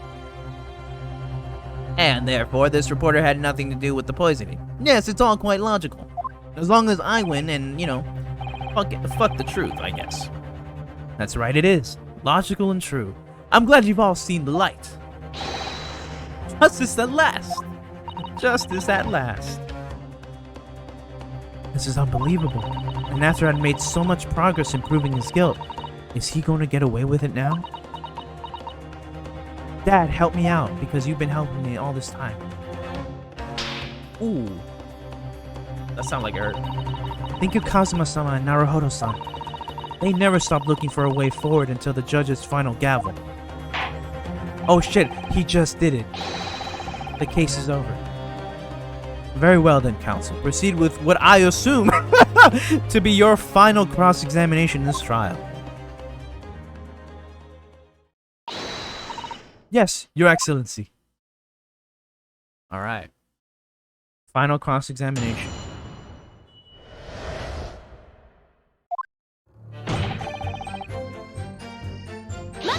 Mata! So, you do admit that you had murderous intentions towards Miss Brett then? Ha! That woman's very existence offended my sense of justice. Your sense of... He's claiming some sort of righteous indignation?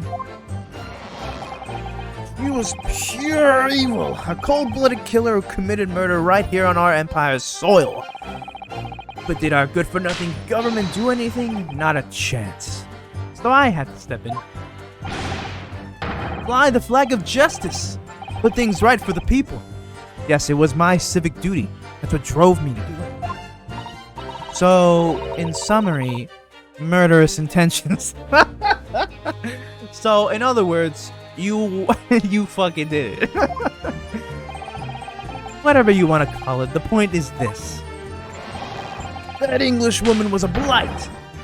So I had to do what was that English woman was a blight, so I had to do what was right for society. Yet a real wrong was done by the student girl in the dock, a crime for which she must pay. Obviously, because the poisoning was nothing to do with me at all. Alright, bro. Mata! Shout outs to the people still watching. Appreciate y'all. So you still maintain that you didn't give the poison to the victim? Obviously, that'd be like putting a belt on your trousers when you're already wearing braces like these. The accused administered the poison, following which this witness stabbed the victim. An unforgivable act, certainly, but not one of murder. The crime rests on the accused's shoulders. That is how the law works, you see, yokel. Who knows? You may even learn something here today. Fuck this guy. 2 consecutive attempts on her life in the space of minutes. Quite a day for the victim.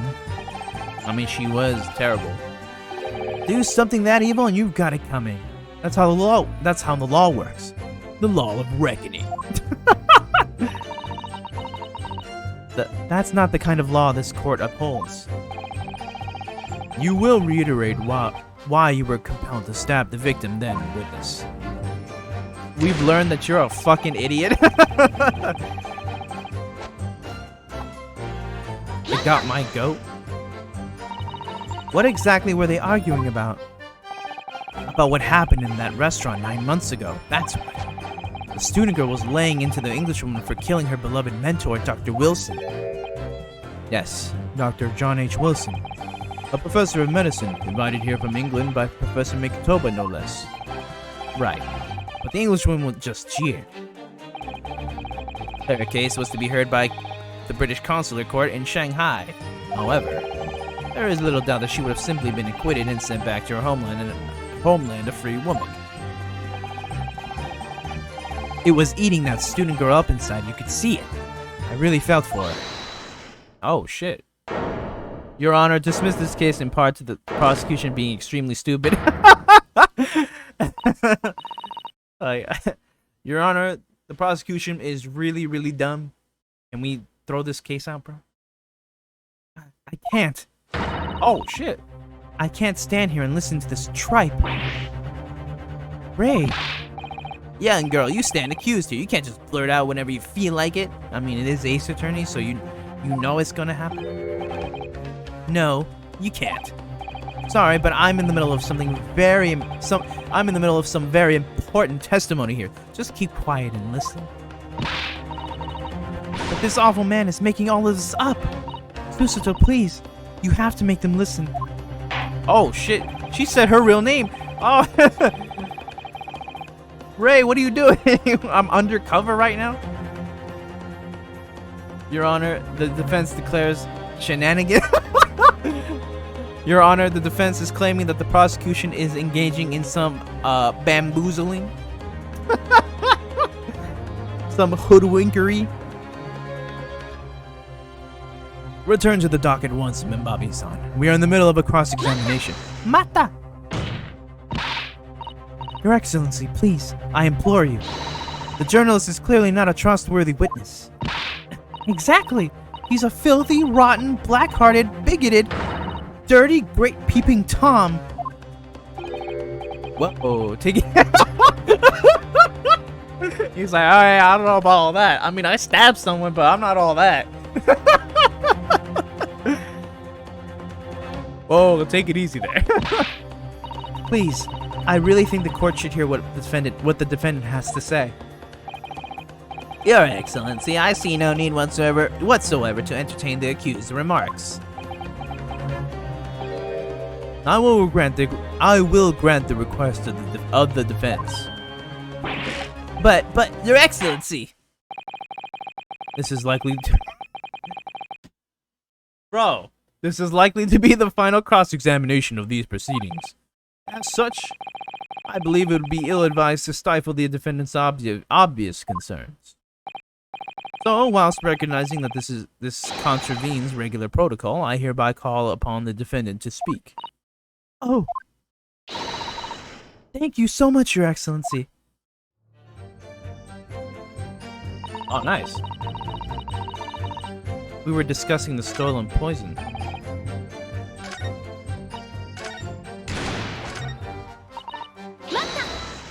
Okay. The stolen poison that killed the victim, you mean? I suspected her of being the one to steal it. I mean, just think about how she killed Dr. Wilson. That's true. Additionally, Miss Brett certainly had knowledge of the new poison. This is the final cross-examination of these proceedings for real this time. For real, bro? But surely it would be no easy task to steal a highly secret toxin being developed for the government. Indeed. All visitors to the laboratory are thoroughly searched when they leave. Even if a thief managed to avoid being seen by myself or a colleague, getting the poison out would be very difficult. That's true. I pestered Professor Mikutoba until he agreed to show me the poison when I visited his laboratory. But as I left, I was searched from top to tail. Miss Brett rather bluntly revealed the existence of the toxin we'd been developing, you see. And since Soseki-san expressed such an interest in it, I felt unable to refuse. Obviously, I gave nothing away other than the fact that it was an extremely potent substance. I'm very ashamed of it myself. It's just that I've had a singular terrible experience with a deadly poison. I wanted to look at my old enemy in the eye. Surely you can understand that.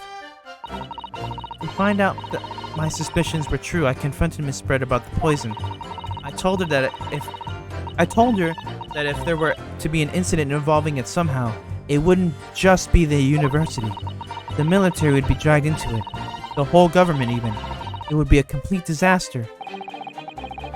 And how did Miss Brett respond to your concerns? She just curled those beautiful lips of hers and she said she didn't know the first thing about it. In English, actually. Ah, yes. Many Memo-san, one small question if you don't mind. I do mind. Can't you see I'm extremely busy? Clearly you were outside the beach hut listening in whilst the defendant and Miss Brett were conversing. Presumably then, it was you who wrote this article about what you had heard?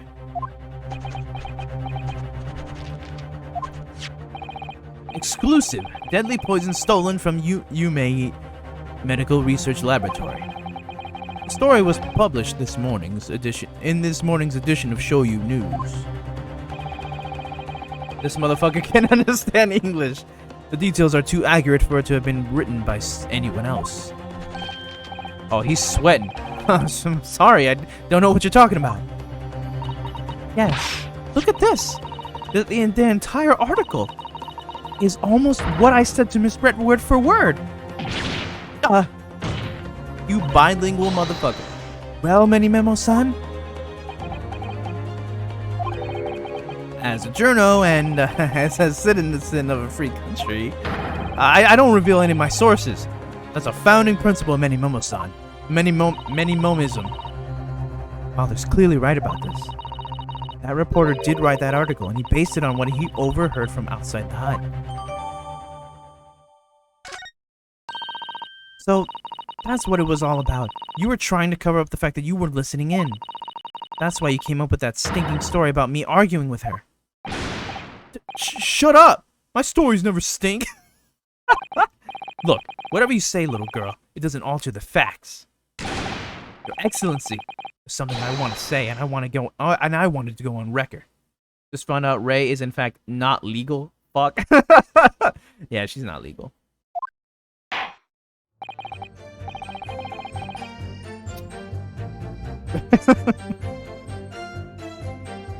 Very well, you may amend your formal testimony for like the fucking 20th time. Damn, bro, why are you breathing heavy? The point is, if you'd poisoned someone, there'd be no reason to then go and stab the person as well. Mata! Perhaps you doubted the efficacy of the poison and sought to make sure your victim would die. Cover your mouth, asshole. He's not wearing a mask, bro. That's horse shit. Horse dung, bro. Sorry. Horse dung. What? That would be like pouring pepper on your Chinese ramen before you'd even tasted it. Completely reckless. Although, it might surprise you to learn that I am a bit of an impetuous pepper pourer as it happens. Bro, I don't give a fuck about the peppers, bro. Once the victim had taken the poison, she would have been only minutes away from death. And yet, this man then proceeded to stab her in the back as well. There has to have been a good reason for that. If it was the reporter who gave the poison to Miss Brett, then clearly, he must have done it prior to Ray entering the hut. Yes, that's Oh! I think by stabbing her, because if he didn't stab her, then it would have been way more obvious that poison was involved. But you know, everybody was fooled. The police, well, I mean, they're really dumb. But the police was fooled because of the stab wound, so they just automatically assumed she died of the stab wound. And it wasn't until Susato pointed out her eyes being constricted that we finally got onto the whole poison thing. So he's just trying to cover up his tracks. Yes, that's undeniable. But between him leaving the hut and the victim being stabbed, there was one very crucial change in the situation. Sorry? What change? The reporter overheard the conversation. Oh, and Ray knew that the poison was stolen. And he figured that it might come back to him. The reporter overheard the conversation between Ray and the Englishwoman. Ah, yes, that's it. That's when Memo-san first found out the exact nature of the poison he'd used. That could be the key here.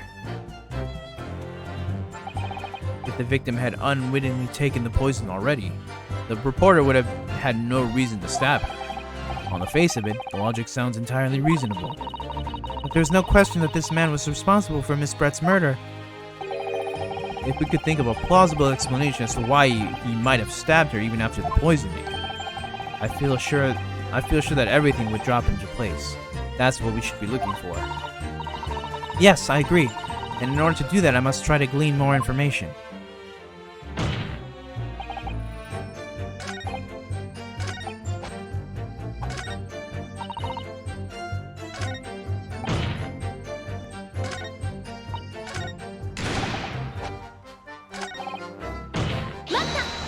I'm gonna try this again. So you still maintain, obviously.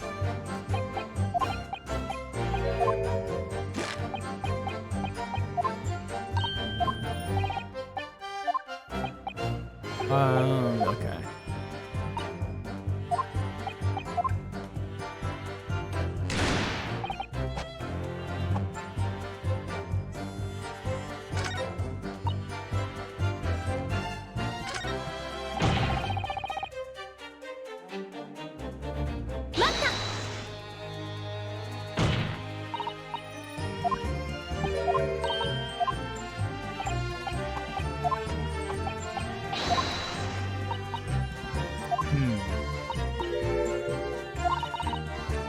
There has to be a good reason.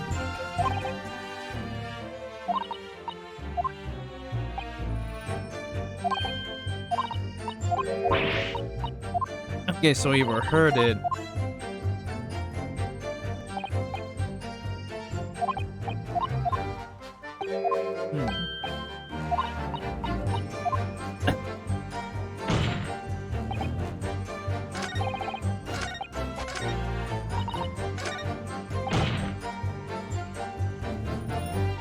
I think the poison article?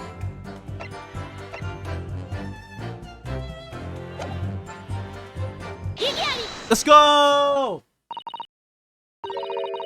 Well, I can think of one reason. What? But before I explain, I'd like you to confirm something for the court. Did you glean all the information for this newspaper article from what you overheard outside the hut? Of course he did. There can be no question of that. After all, when we were all in the laboratory together, we were told that it was a terrible toxin. And there was one more important fact to consider.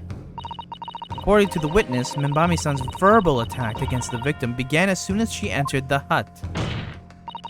In other words, it would have been impossible for her to have slipped the poison into Miss Brett's drink. Where are you going with this, counsel? Memo-san has made it quite clear that he observed every single thing that happened in the beach hut. If the defendant had somehow found an opportunity, this man would have seen it. Which means Miss Brett couldn't have imbibed the poison whilst the defendant was present. In fact, it must have been administered to her before Membami-san entered the hut. Yes, very articulately put. When I walked into the hut, I immediately started to press Miss Brett about the poison. At which point, Memo-san overheard some worrying information. Worrying information? What worrying information? The information which he subsequently included in his newspaper article, namely, that the poison was being developed in strict secrecy, and that it couldn't be readily obtained. Absolutely. In fact, that's quite an understatement. The only possible place it could come from is from my lab. And furthermore, anyone afflicted by the poison would exhibit telltale signs of death. The extreme constriction of the pupils. Yes, it's quite stark when you see it. There are other poisons that show similar symptoms, but not among new substances that are undetectable. Oh, he made a mistake when killing her with the poison. Yeah. Because then it leaves a trail back to where you can get it from Mikotoba's lab. Who was there? All of them would be questioned, you know. In other words, it would be clear that the victim's life had ended by the use of this particular poison, which would reduce the number of suspects to only a handful of people. Exactly. Everyone in my laboratory is aware of the unique properties of the toxin we've been developing.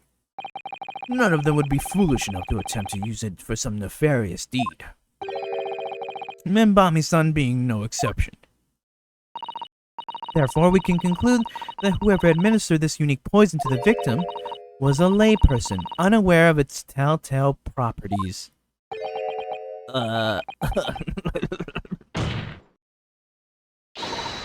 In other words, someone like you. Ooh!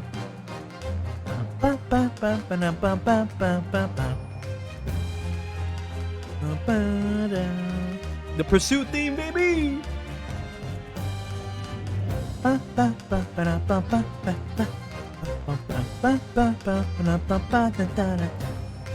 other words, someone like you, writing many memo. Dear.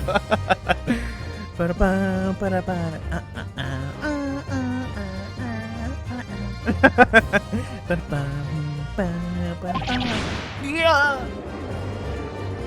Bro, you caught, cuz. It was you who stole the poison from the laboratory that day. And it was you who administered it unwitting to the victim. To the unwitting victim. You quickly realized that was a terrible mistake. Because the poison caused such unusual symptoms and was so traceable. As you listened in from the far side of the beach hut's thin walls, you learnt of these facts. But you'd already given the victim the poison at that point. It was too late. So you hatched a plan to disguise your mistake. Exactly. A plan that involved stabbing the victim in the back through the reed screen.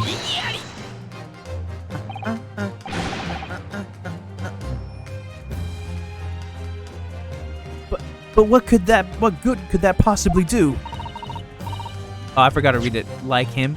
But But what good could that possibly do? Isn't it obvious, Counsel? The plan was to kill Miss Brett before the poison could take effect. Once in the blood, the poison causes the onset of pupil constriction. But he had hoped to precipitate the victim's death before that happened, hadn't he? Exactly. Because without any revealing signs of the new secret poison's use, no one would have ever suspected. This is extraordinary. Yes, the effects of the poison meant it would be too easily identified, so the killer had to mask its use, which he attempted to do by plunging a knife into the middle of the victim's back.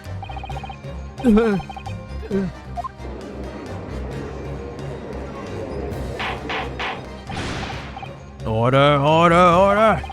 The argument presented is sound. The court is satisfied that it warrants consideration. Does the prosecution have a counter-argument it wishes to put forward?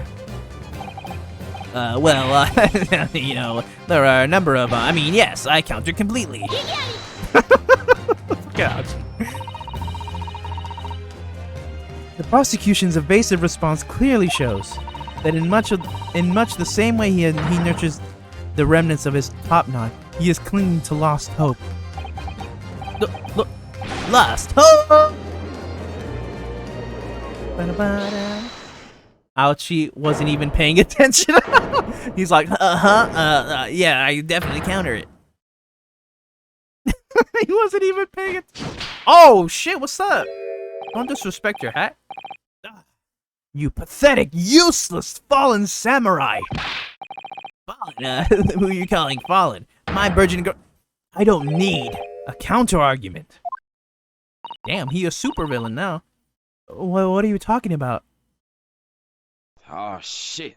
Here we go again. Alright, it's time for the final cross-examination. It should be blatantly obvious. I stole the poison, you say. Gave it to the victim, you say. Stabbed her, you say. Lots of fine theories. But I don't need a counter-argument, because you don't have an argument yourself. Where's your evidence?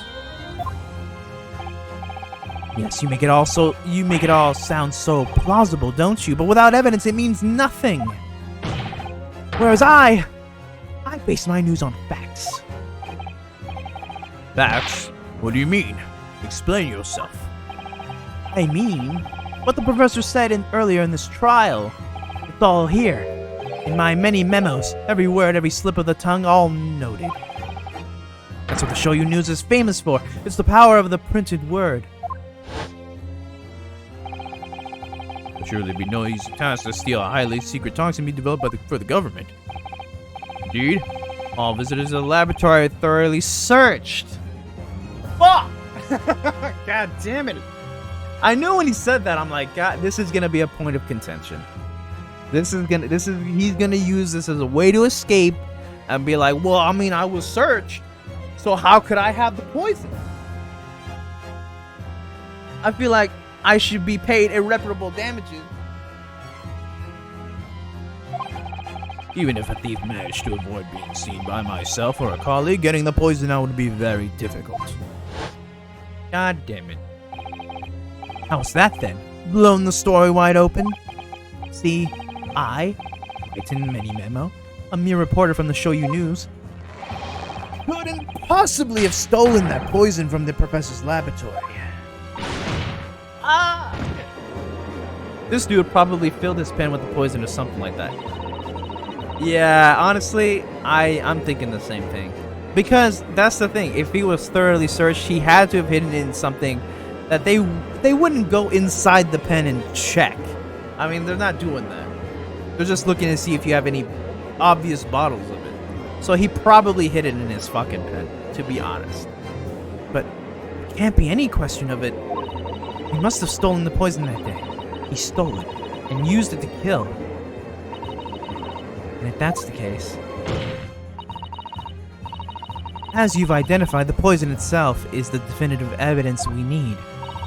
Because whoever stole it from the laboratory that day is the true culprit here. What's your point, you annoyingly handsome? Damn, bro. Susato is so handsome, bro. Like, even when this dude is sweating bullets, bro, he goes out of his way to compliment her. What's your point, you annoyingly handsome country bumpkin? My point is this. There is one way that you, Memo-san, could have stolen the poison that day. I have heard enough of verbal conjecture now, thank you. What the court must be shown is evidence. What proof do you have that this witness stole the poison on the day in question?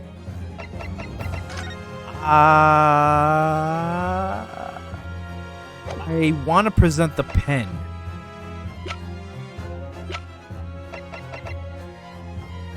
There is a very small amount of liquid still inside.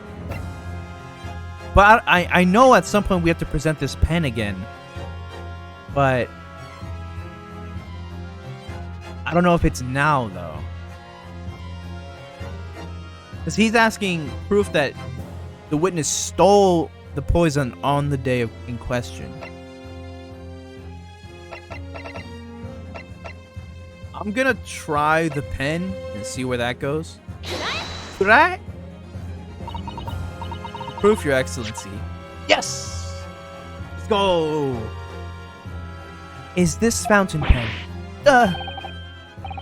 Fountain pen? How can that possibly be relevant? These magical pens somehow have enough ink to write many thousands of kanji characters. I believe they arrived in our country for the first time some 15 years ago now. But I swear by a weasel hair calligraphy brush. I swear by a weasel hair calligraphy brush and nothing else. These newfangled pens are merely a fad. God, fucking ouchie. Shut the fuck up, bro. Well, as a forward-thinking man of words, obviously I love my fountain pen. He's sponsored by fountain pens. Stuck up a soupcon of sumptuous ink, and one's work is awash with words in a blink of an eye. That's right. Fountain pens have a small reservoir in the barrel, in which ink is sucked up through the nib of the pen in order to write with it later. What is this? What is all this talking of sucking up ink have? Ah! And just as it's possible to suck ink up into the reservoir, it's also possible to eject it through the nib again, of course. My word. Okay, can this really be? Well, Memo-san? When you saw the deadly poison before your eyes in the laboratory that day, you used your fountain pen, your very lifeblood, to steal some of it, didn't you? By siphoning the poison up through the nib and into the pen's reservoir. He's so fucked. Let's go, bro. You cannot talk your way out of this anymore. Shut the fuck up, ouchie. Damn. More absurdity. That never happened. Sure, we've never heard that there were procedures in place to prevent thefts like this from the laboratory. But would anyone have thought to look inside a fountain pen of all places? No, I'm a little ashamed to say that for fear of offending our guests, such a detailed search would not have been conducted. Well, this is quite startling, I must say. I remind the court that this pen was found in the clutches of the victim when she died. In other words, it was dropped at the scene by Memo-san. Oh, he breathing heavy. Oh, he breathing. The crucial question is, when exactly was the pen dropped? Are you suggesting? The natural conclusion is that in your haste to act whilst the victim was distracted for a moment, you dropped the pen after you emptied the poison from it into her glass. Oh, I'm sorry. Were you there, ouchie? No? Alright then. There could be any number of alternative explanations. For example, the witness could have been using his pen to write down details of his conversation with the victim. And when shocked by one of her outrageous answers, the pen fell from his quivering hand. No, that can't be. If it was, how do you explain why the pen was devoid of ink? What? As you can see for yourself if you examine the evidence or do anything, Ouchie, there would appear to be no ink present in the reservoir. Ouchie, you haven't been paying attention, my guy. What newspaper reporter goes to interview someone with nothing in his pen? No, the pen was dropped after the poison that filled its reservoir had been emptied into the victim's glass. Right? Witness, what do you have to say in your defense? Bro, you got nothing. Bro, stop this. Stop this. You're done. So, oh my God.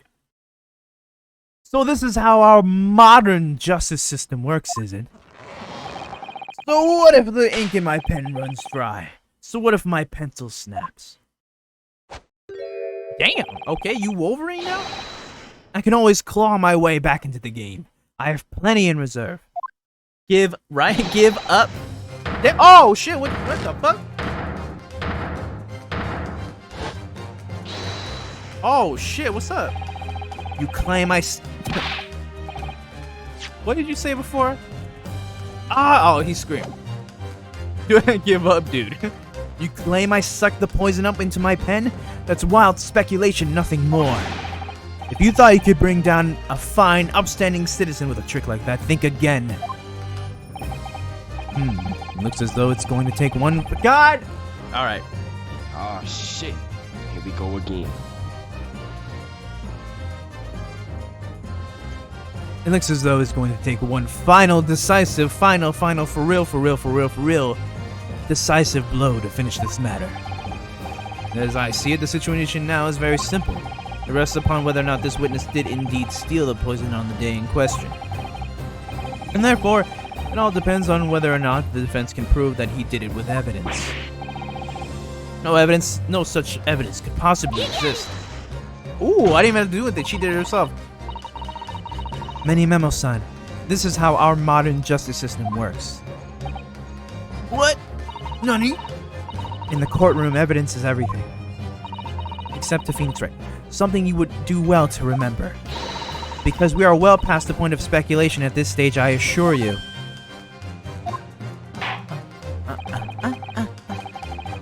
Very well, then I call upon the defense to present the aforementioned evidence. This is it then. This will be the final piece in the puzzle. The defense can prove by means of this item that it was the witness's pen that was used to steal the poison. Let's go! Chemical reset! Right? Oh shit. Weeping. Counsel, what is that bottle?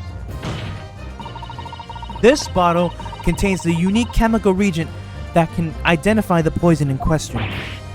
Oh, now you're paying attention. Yes, that poison is an entirely new synthesis of alkaloids developed by my colleagues and I. It would be impossible to detect traces of it by any other method.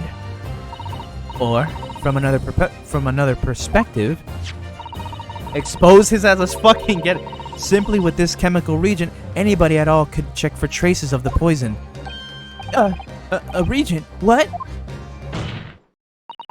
One drop of the contents of this bottle on the tip of your fountain pen, Many Memo-san, is all it will take to solve this case beyond all reasonable doubt. No, you can't. I won't. Your crimes are bad enough, but at least know when to admit defeat. We've been going at this for 2 hours. Your Excellency, the defense requests permission to carry out the test on the fountain pen at once.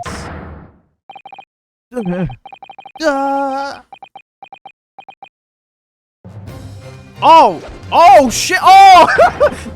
This isn't my fault. The Empire drove me to this, trying to hold its head as a civilization. I took up arms in the form of might have. Oh shit! What the fuck? Many Memo. Oh shit! Susato with me. Huh? Oh shit! What the fuck? Oh shit!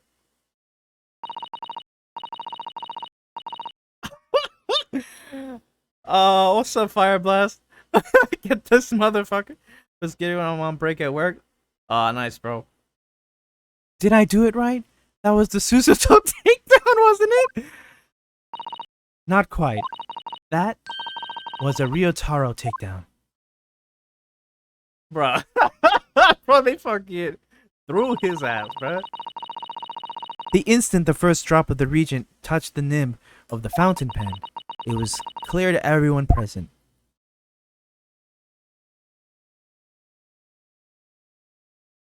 Bro, you done. Oh my god. Now he's gonna be... Now they're gonna try to make him sympathetic, bro. God damn it. I mean... Him wanting justice for what happened to Dr. Wilson... Don't get me wrong. The victim was not... I mean, she was a fucking bitch. Fuck it. Oof. But... I mean, the fact that you were trying to put the blame on somebody else... I don't know. When I saw it there in the lab, the poison, it just... The devil got hold of me and I decided to do it on a whim. I excused myself and emptied all the ink down the sink in the bathroom, washing the reservoir carefully. Put his ass in prison so he can be someone's bitch? Damn! Let's fucking go! And then you waited for an opportunity to suck up some of the poison, didn't you? Into your fountain pen. Yes, that's right. Answer me one thing, Mini Memo-san. Why did you steal it? For what purpose? Isn't it obvious? To find out what it was made of and expose it in an article. I mean, it was a secret project after all. Too juicy for a journal like me to pass up. Then why did the English one end up dead? I went into that hunt intending to quiz her on the situation. That's all. As a reporter. A known killer, enjoying full freedom. Evading justice by leaving the country. I told her what I thought about it. But she just laughed in my face. Oh, what's the... okay, I forgot the British accent. Okay. Bottle water. Bottle water. Oh, what's this? A Far Eastern cave... Yeah, I forgot she was really racist too. Oh, what's this? A Far Eastern caveman purporting to practice journalism? Really, you must learn the difference between reporting and listening at doorways. You ignorant plebeian. Let's fucking go. Fuck the world. Without you, even months later, bro. Fuck the world ends with you. What's up, Richard? I forgot how racist Giselle Brett was. What did you call me? This country with its pretensions to a justice system, to a free press. I can't stay though. Don't want spoilers. Oh, for sure. For sure.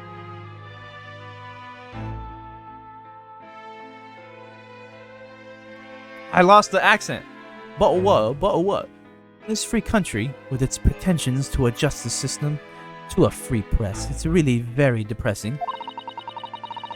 You see our superior ways in the West, yet you lack the mental capacity to emulate them. Get out of here, you oaf. Get out and crawl back into the cave you came from. Damn! Bro! I no longer blame this guy for killing her, bro. Fuck this bitch. Fireblast says, nah, bro, it fucks you. Nah, Fireblast, fuck the world ends with you. That's the same energy we're gonna keep having. Oh, also, everybody, please go buy The Great Ace Attorney. It's been a couple of hours, bro, since I mentioned it. Please go buy. Fucking racist ass bitch. That's when I remembered about the deadly poison I happened to have in my pen at the time. What a terrible tale. In my head, I knew I should just get out of there as quickly as possible. But I couldn't. I couldn't let her get away with what she'd done. And she clearly had no remorse at all. I suppose it was my journo spirit getting all fired up. Fuck the poor the rest in prison should get... Bro, Damn, fire blast. Okay. I understand why he did it. You know, uh, I mean, she was a terrible person who got away with murder. You know, but it's just. But then he tried to pin the blame on somebody else, and try to cover up the truth. Calm down. Calm down. I'd like to ask you something. Yes? You often talk about justice. But surely as a journalist, you could have used other means to deliver the justice you sought. True. There's no justice in the press. Damn! Even he knows, bro. Sorry? After that trial 9 months ago, I kept digging and digging and to find out what had happened in that courtroom. And finally, I discovered the truth. It was a cover-up. That's what it was. A cover-up? What do you mean? I would remind you of your position, witness. Be careful of what you say. Oh, come on! Doesn't it strike you as strange? You are definitely not about that life. Stop this! I love how Derail emphasized the word "not," bro. You are definitely not about that life. Stop.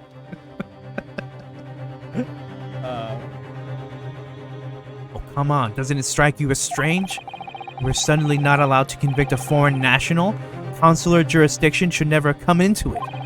And yet that puffed-up Englishwoman was going to sail away into the sunset a free woman. The only possible explanation is that behind the scenes, some deal had gone down between Britain and Japan. What sort of deal? I'd done my research, dug up all the dirt. It was all ready to be published. And you know what happened? The editor just tore the article up. He came under pressure. Fuck, I forgot his voice. He came under pressure from the government, you mean? Our government is going to let criminals walk free. If they're going to crush the free press. Then what choice do I have but to see that justice is done myself? Let's not forget, Memo-san, that you committed murder yourself and you tried to lay the blame at the defendant's door. Exactly. I'm sorry, but you're no better than Giselle Brett. The truth is, you have no right to talk about justice at all. I just wanted to be Batman, I suppose.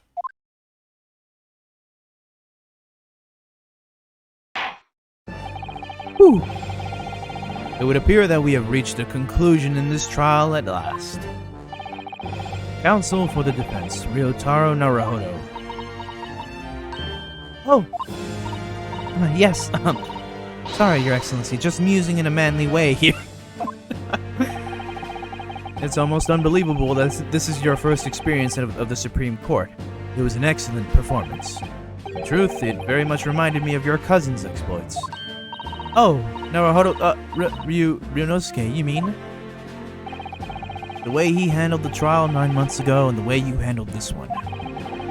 It gives me hope that we are genuinely entering a new era of justice in this land. That's very flattering, Your Excellency.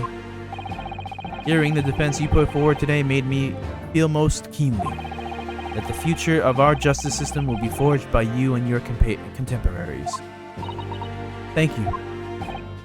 So, Prosecutor Aochi, do you have any final thoughts? Huh? What are you doing? Prosecutor Aochi.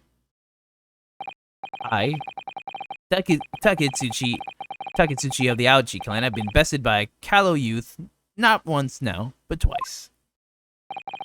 If there was any shred of my former self left, it has withered away and died here today.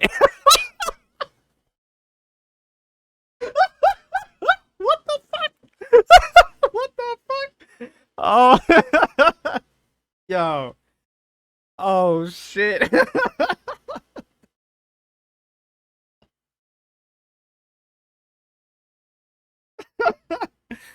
Damn. Lenny said, damn. Gosh, your journey to cultural enlightenment sure took a while, didn't it? Silence. Oh, shit. Rather than living on in shame. Oh, shit. I will end it all now with this blade. Oh, shit. For that is the true path of altruism. Ouchie-ism? One hopes that's the only way in which he'll be modeling himself after the witness.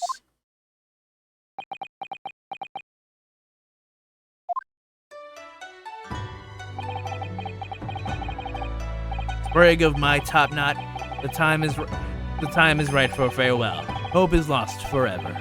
Takatsuchi. Bro, what?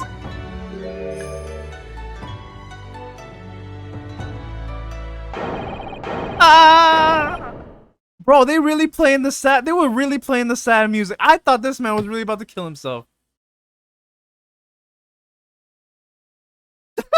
Just, oh my god, he really shaved it off, bro. That was a clean cut too. That was a really sharp knife.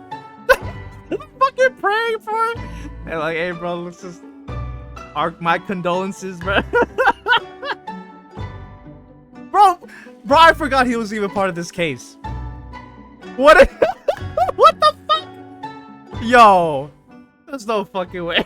Fucking derail, bro. What the fuck, bro? They really had me thinking he was gonna commit fucking what's it called, seppuku or harakiri, something like that. I forgot what it was called, bro. It was just for his fucking. You know what, bro? It needed to be done though, bro. Just let it all go. It's over. No.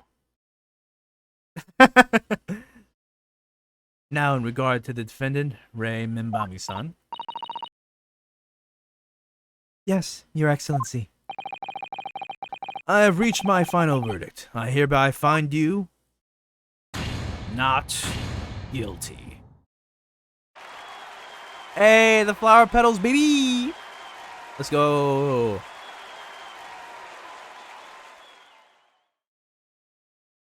Awesome. Court is adjourned. Victory! Shout outs to the people watching. Appreciate y'all. It's over. My heart is still pounding in my chest, though. You did it!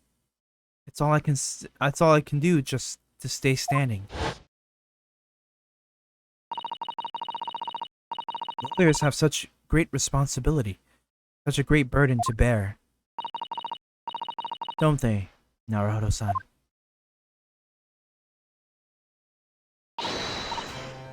Susato! Oh shit, she crying, bro. Thank you so much. You were so dashing in there. Ray and Father. Honestly, I'm so touched by everything you've... Oh no, I think I'm going to cry. It wasn't easy, but together we made it. I was on the verge of tears at the end, too. The only reason I'm still here is because of you. Oh no, I can't take all the credit. It took courage to tell the truth in there. You did wonderfully, Ray. So I would have to say that the congratulations belong to you. Susato, don't be so standoffish. Sorry? We're friends, equals, and the trial's over. No more of this formal super humility nonsense. It's time to celebrate with swagger. To throw caution to the wind. Where's Clueless, bro? He needs to hear this, bro.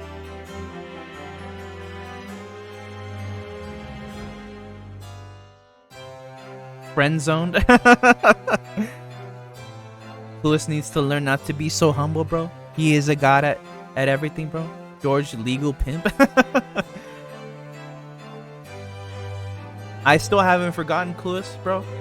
The first ever humble bragger and cap of all time, bro.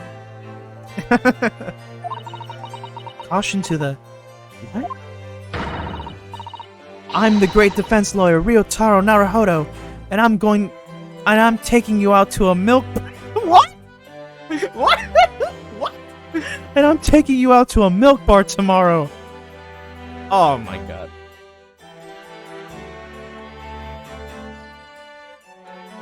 George's new side hustle. Bruh. Come on, bro. A milk bar? I mean, granted, that was a thing, but that's such a weird fucking pickup line. Or something. Right, I see. I'll think about it, Ray. At any rate, we really knocked the wind out of that horrid man. And it felt so good. Yes, it was satisfying. It really was. Isn't there anybody else we could throw together? I hope you're not looking at me, Ray. Oh my goodness, no, of course not. Of course not. Ah, there it is at last. Ray's lovely smile. We had Humble Brag, then Humble Brag 2, Electric Bragaloo. Is it time for Humble Brag 3, the Braggeting? That's the next step, bro. Whenever Clueless starts streaming again, bro, that'll be season 3, bro. Humble Brag 3, the Braggeting. It'll be the most ambitious arc ever, bro. You fought for your friend to the very last. As your father, I'm extremely proud of you. Defense Attorney Ryotaro Naruhodo. Thank you, but I couldn't have done it without your help. Anyway, it's time to bid farewell to Ryotaro, I think. I shall miss him in a way, but it's back to Susato Mikutoba now. So, I'll never see him again? Oh my god. Damn, bruh.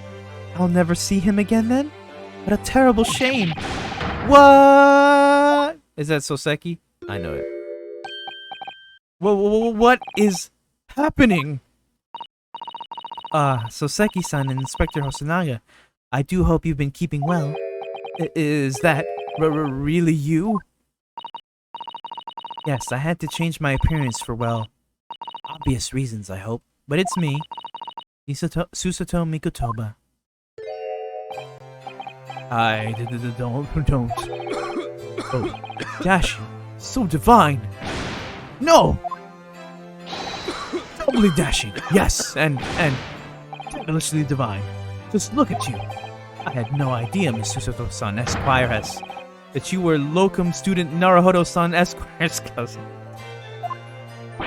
Astonishing, astounding, ace attorney. Hey! Roll credits, bro. Poor Soseki-san, so confused. I still remember the first time I ever met him. He was in a prison cell in London. What an extraordinary conundrum it was that the unwitting student from Japan found himself embroiled in.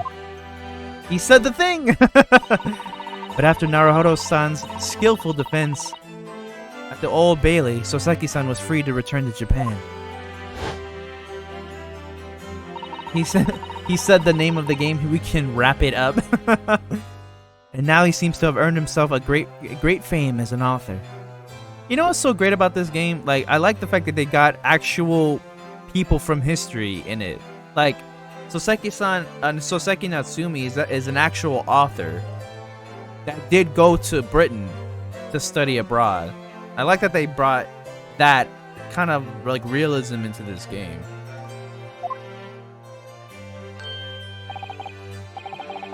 I'm stunned. That's a truly impressive disguise.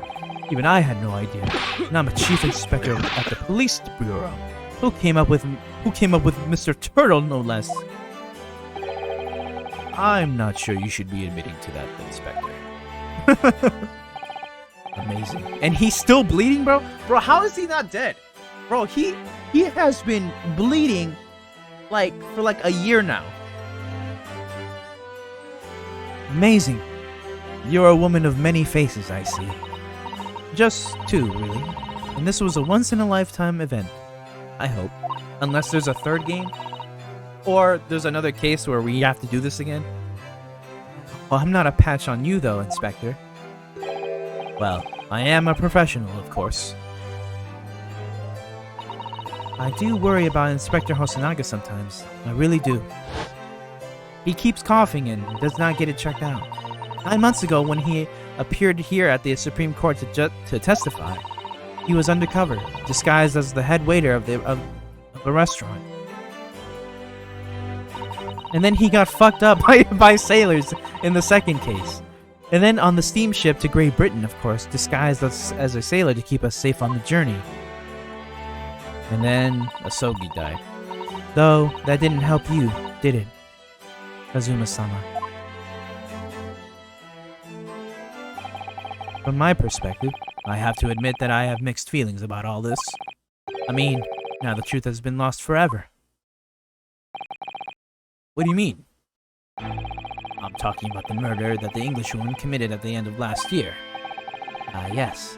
It was an English doctor she killed, as I understand it. Gotta go, guys. Great stream, fam. Alright, have a good night. I was about to say good day, bro. Have a good night at work, Fire Blast.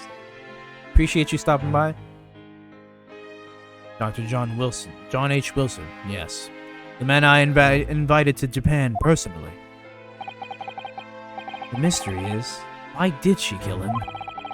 And now that the culprit herself is dead, we'll probably never know the answer. On the voyage to Great Britain, we had a most unexpected encounter with Mr. Herlock Sholmes, the great detective, I mean. Yes, I remember Mr. Sholmes well, of course. Ah, my arch nemesis. How lightly you utter his name! Well, according to the stories published about him in the Adventures of Herlock Sholmes, the detective once had a partner who helped him solve crimes, a best friend. And that man was an exceptional doctor of medicine by the name of John H. Wilson. What? Dr. Wilson? I just can't believe that it's a coincidence. I think that the English doctor of medicine killed here in Japan 9 months ago must have been the friend and partner of Mr. Sholmes. And if that's really true, then the poor girl won't ever see her beloved father again. Right, I don't think she knows. I don't think anybody told her last game.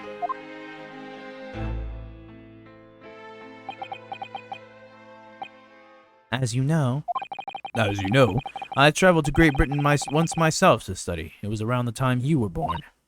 Yes, grandmother told me about it. On returning to Japan, I took up my professorship at the Imperial Yume University, but I also served another role as an advisor to the government on diplomatic affairs. Yes, I was aware of that as well. In that case, I'm sure you understand that there are some confidential matters I cannot divulge to you. Could you just tell me one thing? Why did you summon me back to Japan? It's been 2 months now since I returned. When I left England, it was because of an urgent telegram that had arrived from Japan. It said that you'd collapsed with a high fever and you were growing weaker by the day. What? Where did that news come from? That's what I'd like to know, because after that long sea voyage I found you in fine health, Father. Was there something in Great Britain that you perceived Damn, I'm really bad at reading. Was there something in Great Britain that you perceived might inconvenience me in some way, or harm me? That's really the only explanation I can think of. Dear me. Do you reserve your most cutting glares for your father, Susato? I'm sorry, my dear, I simply can't. Ah! Let me go! Oh, shit, what? Huh? What the fuck?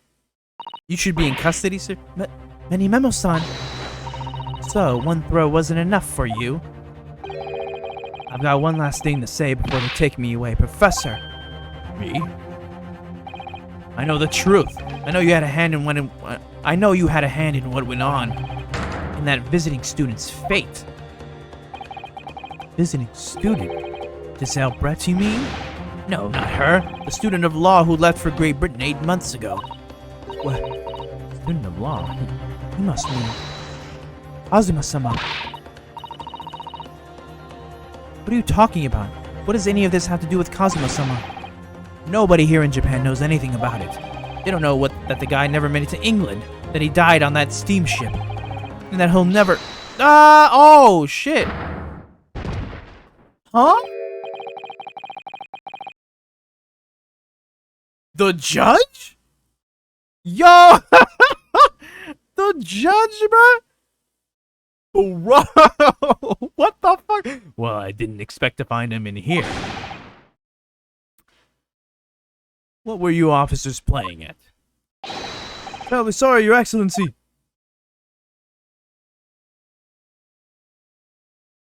I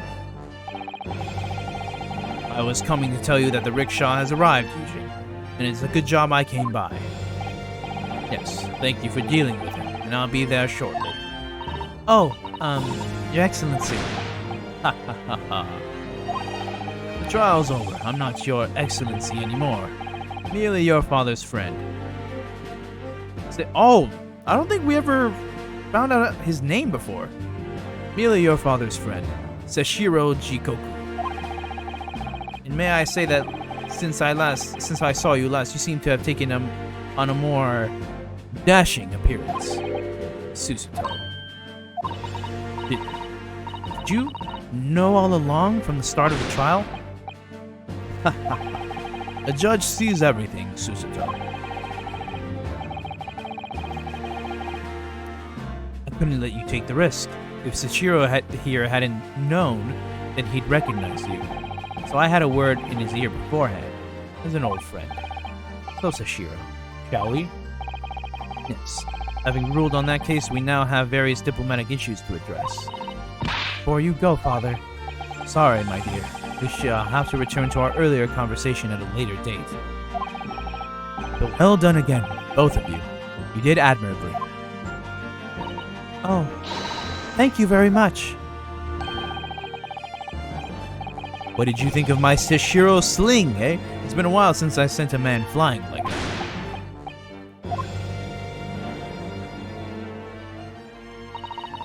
Whatever could Father be hiding from me?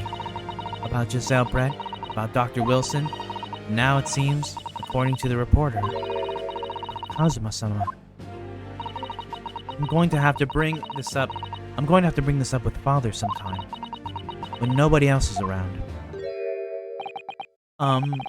Judicial Assistant Mikotoba-san Esquires, could I have a word with you? Oh, yes, of course, Soseki-san. What is it? I think perhaps it could be fate that we're meeting again like this now. You see, there's something I need to tell you. Oh? I believe that it may be related to the reason why your father summoned you back from England. I have to hear. Please, Soseki-san, tell me at once. I will. As you know, my time in England was terrible, cursed, I have no doubt.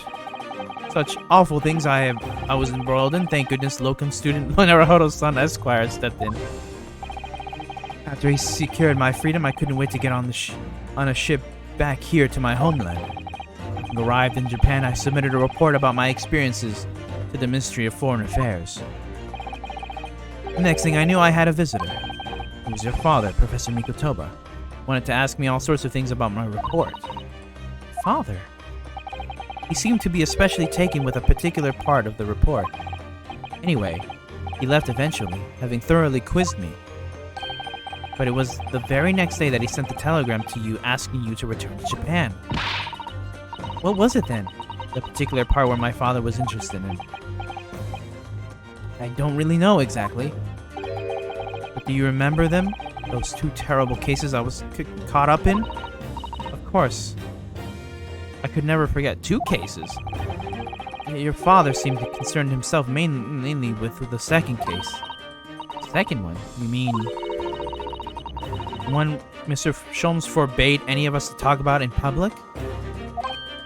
What?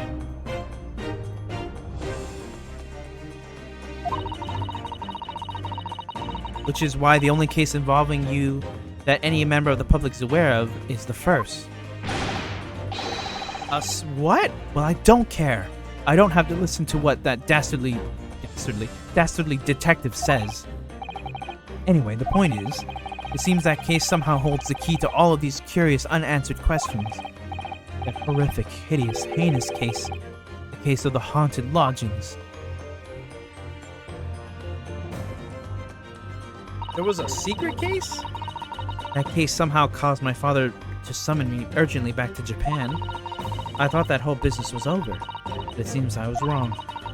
Perhaps that was only the start. Perhaps the story is not yet told.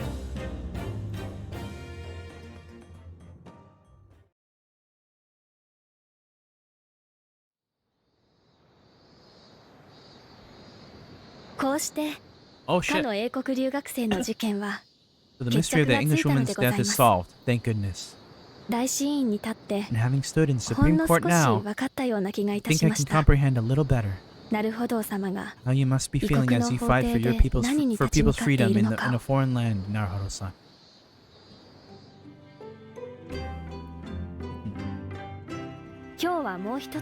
But actually, I'm writing to you today because of another matter. Met Soseki-san and we talked about that second case he was involved in. Father has said nothing to me, but I feel certain of it. That case holds the key to some great unsolved mystery. My notes on the case should still be in the office, tucked away at the back of the shelves on the left. Perhaps you might like to look over them again. Today, for the first time this year, it feels as though summer has arrived. The sky is brilliant blue. It makes me long to see you again. Yours, Susato.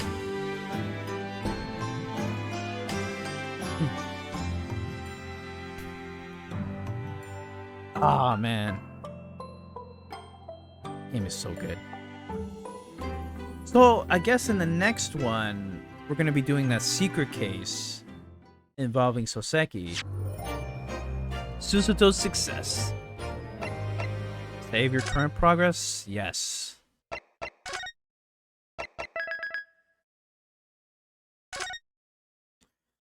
Alright, everybody. I think I'm going to end it here. I've been streaming a lot longer than I thought I'd be. Thank y'all to everybody. To everybody who joined the stream, hosted, the biddies, the gifties, the resubs, Cluis, Derail, Prez, Taki, Ricky. Thank y'all so much. Thanks for the entertainment. Nah, thank y'all for coming through. Thank you everybody for watching. I wish I could say that I know when I'm gonna be streaming again. I hope sometime soon. I really do want to get through this game. Great stream, Brody. Stream more often, bitch. Shout outs to Cluis, bro. Or I'ma fuck you up. Fantastic stream, fam. That was so much fun to watch. Thank you so much. Cluis, bro. Hey, bro, Cluis, hey, you talk all that shit, bro. When are you gonna stream again, bro? Cluis talking mad shit, bro, but he not streaming, bro.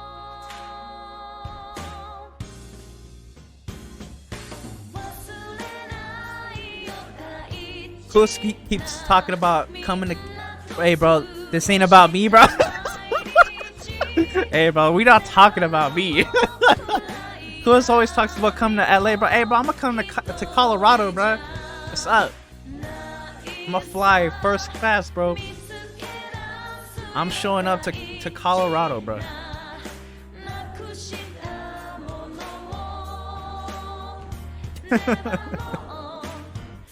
Bring that ass here. Bring that ass here, boy.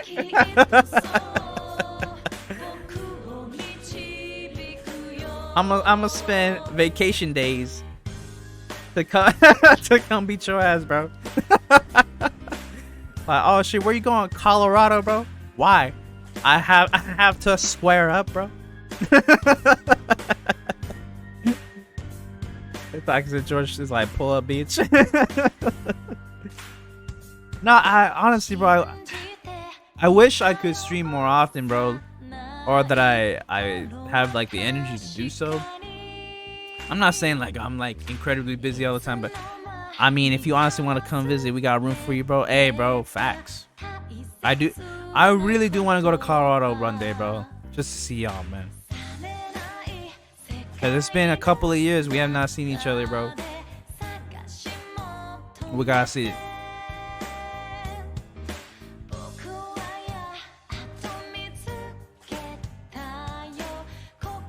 Clueless, I'm gonna come through, bro. We're gonna play Smash, bro, and I'll have my career ended in person, bro.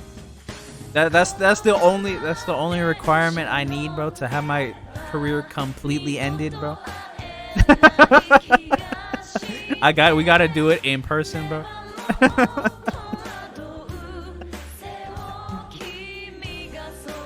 Nah, but like I said, thank y'all. First to 100 Sora diddle. Hey, Sora, hey, bro. I didn't even mention that, bro. I tried out Sora. He's really fun, bro. I love the music that they put in. Wish they added more, but they added more. But I already said that shit. We playing Utada the whole. Oh! All the songs, bro. He's a lot. Yeah, he's a lot of fun to use, bro.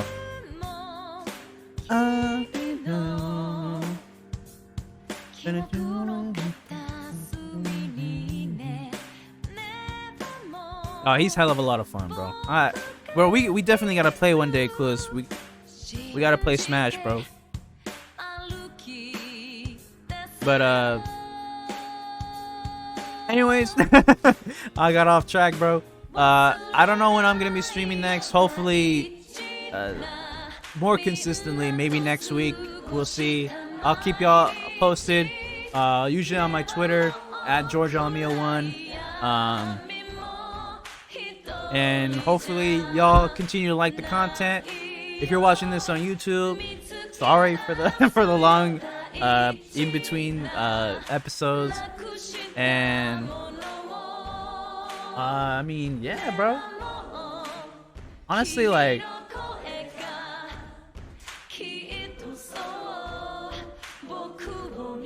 I think that's about it, bro. I think I got nothing else to say. Just go check out everybody that, you know, Clueless, Ricky, Prez, you know, D-Rail. Check out all their stuff, all their channels. And I guess I'll see you all next time. Peace. Oh shit, I forgot. Also, I think we will be having a Disrespected podcast this Saturday, 6 p.m. PT, 9 p.m. ET. Oh, what's up, Flameser? What's up, Flameser? Be sure to check that out as well. All right, for real this time. Peace. Late.